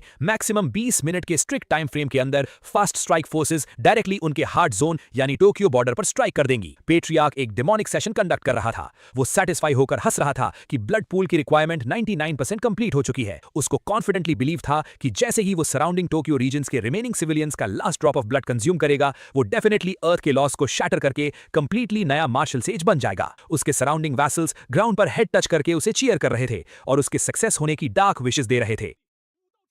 बाहर बैटल शुरू हो चुका था। डार्क फोर्सेस तैयार थीं हम पर हमला करने के लिए। जैसे ही बैटल इंटेंस हुआ, मेरे गार्ड्स मुझ पर शील्ड बनकर कवर कर रहे थे, पर मुझे इस टाइट बेबी सिटिंग की जरूरत नहीं थी। मैंने उन्हें क्लियरली बोल दिया कि वो खुद बैटल हैंडल करें। मैं एक स्टेप भी पीछे नहीं हटा। मैंने कैजुअली अपनी फिंगर्स पॉइंट की और उसकी पूरी बॉडी ब्लास्ट हो गई। पावर का इंपैक्ट बहुत ब्रूटल था। शेंडाई जाओ वू ने अपना टेक्निक दिखाया, लेकिन मेरे सामने वो पानी कम चाय थी। शेंडाई जाओ वू गुस्से से मेरे थर्ड ग्रैंड अंकल के ऊपर भड़क पड़े कि वो क्यों उनके एरिया पर हमला कर रहे हैं, लेकिन थर्ड ग्रैंड अंकल उनकी एक न सुने, क्योंकि वो अभी इस खेल को खत्म करना चाहते थे। उन्होंने अपनी वॉइड सेबर एनर्जी को फुली मैक्सिमाइज किया और उसके डायरेक्शन में डैश किया। शेंडाई जाओ वू और थर्ड ग्रैंड अंकल के बीच ये डिस्ट्रक्टिव टक्कर हो रही थी। इस इंटेंसिव एक्सट्रीम क्लैश को देखते हुए मेरे फोर्थ ग्रैंड अंकल ने डिफेंसिवली मेरे सामने पोजीशन ली ताकि मैं प्रोटेक्टेड रहूं, लेकिन मैंने फर्मली कहा कि फोर्थ ग्रैंड अंकल, आपको इस लो लेवल डेथ मैच में मेरा बॉडीगार्ड बनने की 1% भी जरूरत नहीं है। फोर्थ ग्रैंड अंकल आर्ग्यू करने लगे कि थर्ड ग्रैंड अंकल स्पेसिफिकली मेरा ध्यान रखने का ऑर्डर देकर गए हैं। अगर मैं थोड़ा सा भी इंजर्ड हुआ तो वो परमानेंटली ट्रबल में आएंगे। मैंने उनको सॉफ्टली वॉर्न किया कि वो फंडामेंटली वीक हैं। मैं उन सब छोटे लेवल के दुश्मनों को इग्नोर करके सीधा उस मेन अंडरग्राउंड टेंपल टाइप जगह में जंप कर गया जहां एरे का कोर था। वहां पर उनके elite level defenders already ambush के लिए सेट थे। मैंने एनर्जी फिंगर स्ट्राइक ड्रॉप किया।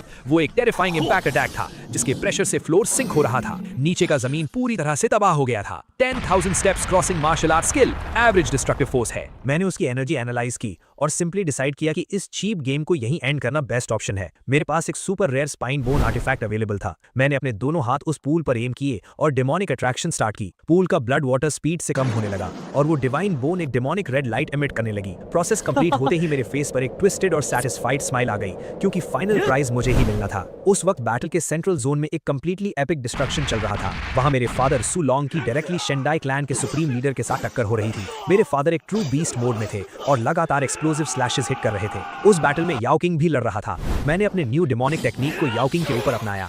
वो एक डेमोनिक पपेट की तरह इनह्यूमेनली अनसिविलाइज्ड वे में लड़ने लगा। मुझे ये देखकर मजा आया और मैंने कहा कि असली वॉरियर सिविलाइज होकर नहीं लड़ते हैं। मीनवाइल अंडरग्राउंड लेयर में वो शेंडाई पेट्रियार्क सडनली रियलाइज करता है कि उसके एक्सटर्नल लाइफ पूल से pure concentrated spiritual power continuous massive scale पर इनविजिबल वॉइड में डिसअपियर हो रही है। उनका गुस्सा आसमान में था। वो चिल्ला रहे थे, कौन सा डिस्गस्टिंग क्रीचर मेरी डेस्टिनी और ब्रेक थ्रू एनर्जी को लीच आउट कर रहा है। मेरा इममॉर्टल सेज बनने का सपना दूर जा रहा है। मैं वहां पर पहुंच गया। मैंने हेविली चार्ज्ड पॉइंट बिल्ड करके उस पेट्रियार्क पर फेटल लॉक लगा दिया था। उस एनिमी बुड्ढे को समझ आ गया था कि वो मुझे किसी भी एंगल से ओवरपावर नहीं कर सकता। हालांकि वो सेकंड स्टेज मार्शल सेज के दर्जे का था। उसने फ्रस्ट्रेटेड होकर मेरे फादर को एक डॉग जैसा कावर्ड कहकर मॉक किया और अपनी इंटरनल पोटेंशियल को कंप्लीटली बर्न करके वहां से एस्केप प्लान एक्टिवेट कर दिया। भागते भागते उसने लाउडली कसम खाई कि जब वो अगली बार बैटलफील्ड में आएगा तो लॉन्ग किंगडम और पूरी रॉयल ब्लड लाइन को जिंदा जलाकर राख कर देगा। मीनवाइल थर्ड ग्रैंड अंकल का फाइट शेंडाई जाओवू के साथ चल रहा था, लेकिन मौत के डर से शेंडाई जाओवू वहां से भाग गया। लेकिन मेरे थर्ड ग्रैंड अंकल ने स्वेयर किया कि वो उन्हें जल्दी मिटा देंगे।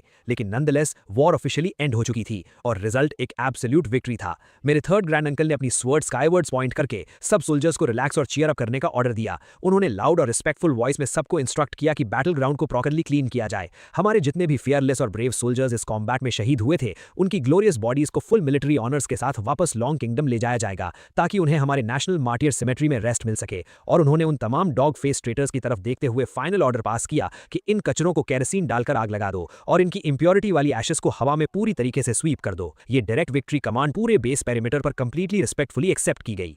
हे दोस्तों, इस वीडियो को देखने के लिए आपका बहुत बहुत शुक्रिया। प्लीज इस वीडियो को लाइक और शेयर जरूर करें। तो प्लीज इस वीडियो को अपना पूरा सपोर्ट दें और ऐसी ही नई नई स्टोरीज के लिए चैनल को अभी सब्सक्राइब कर लें। मिलते हैं अगले वीडियो में।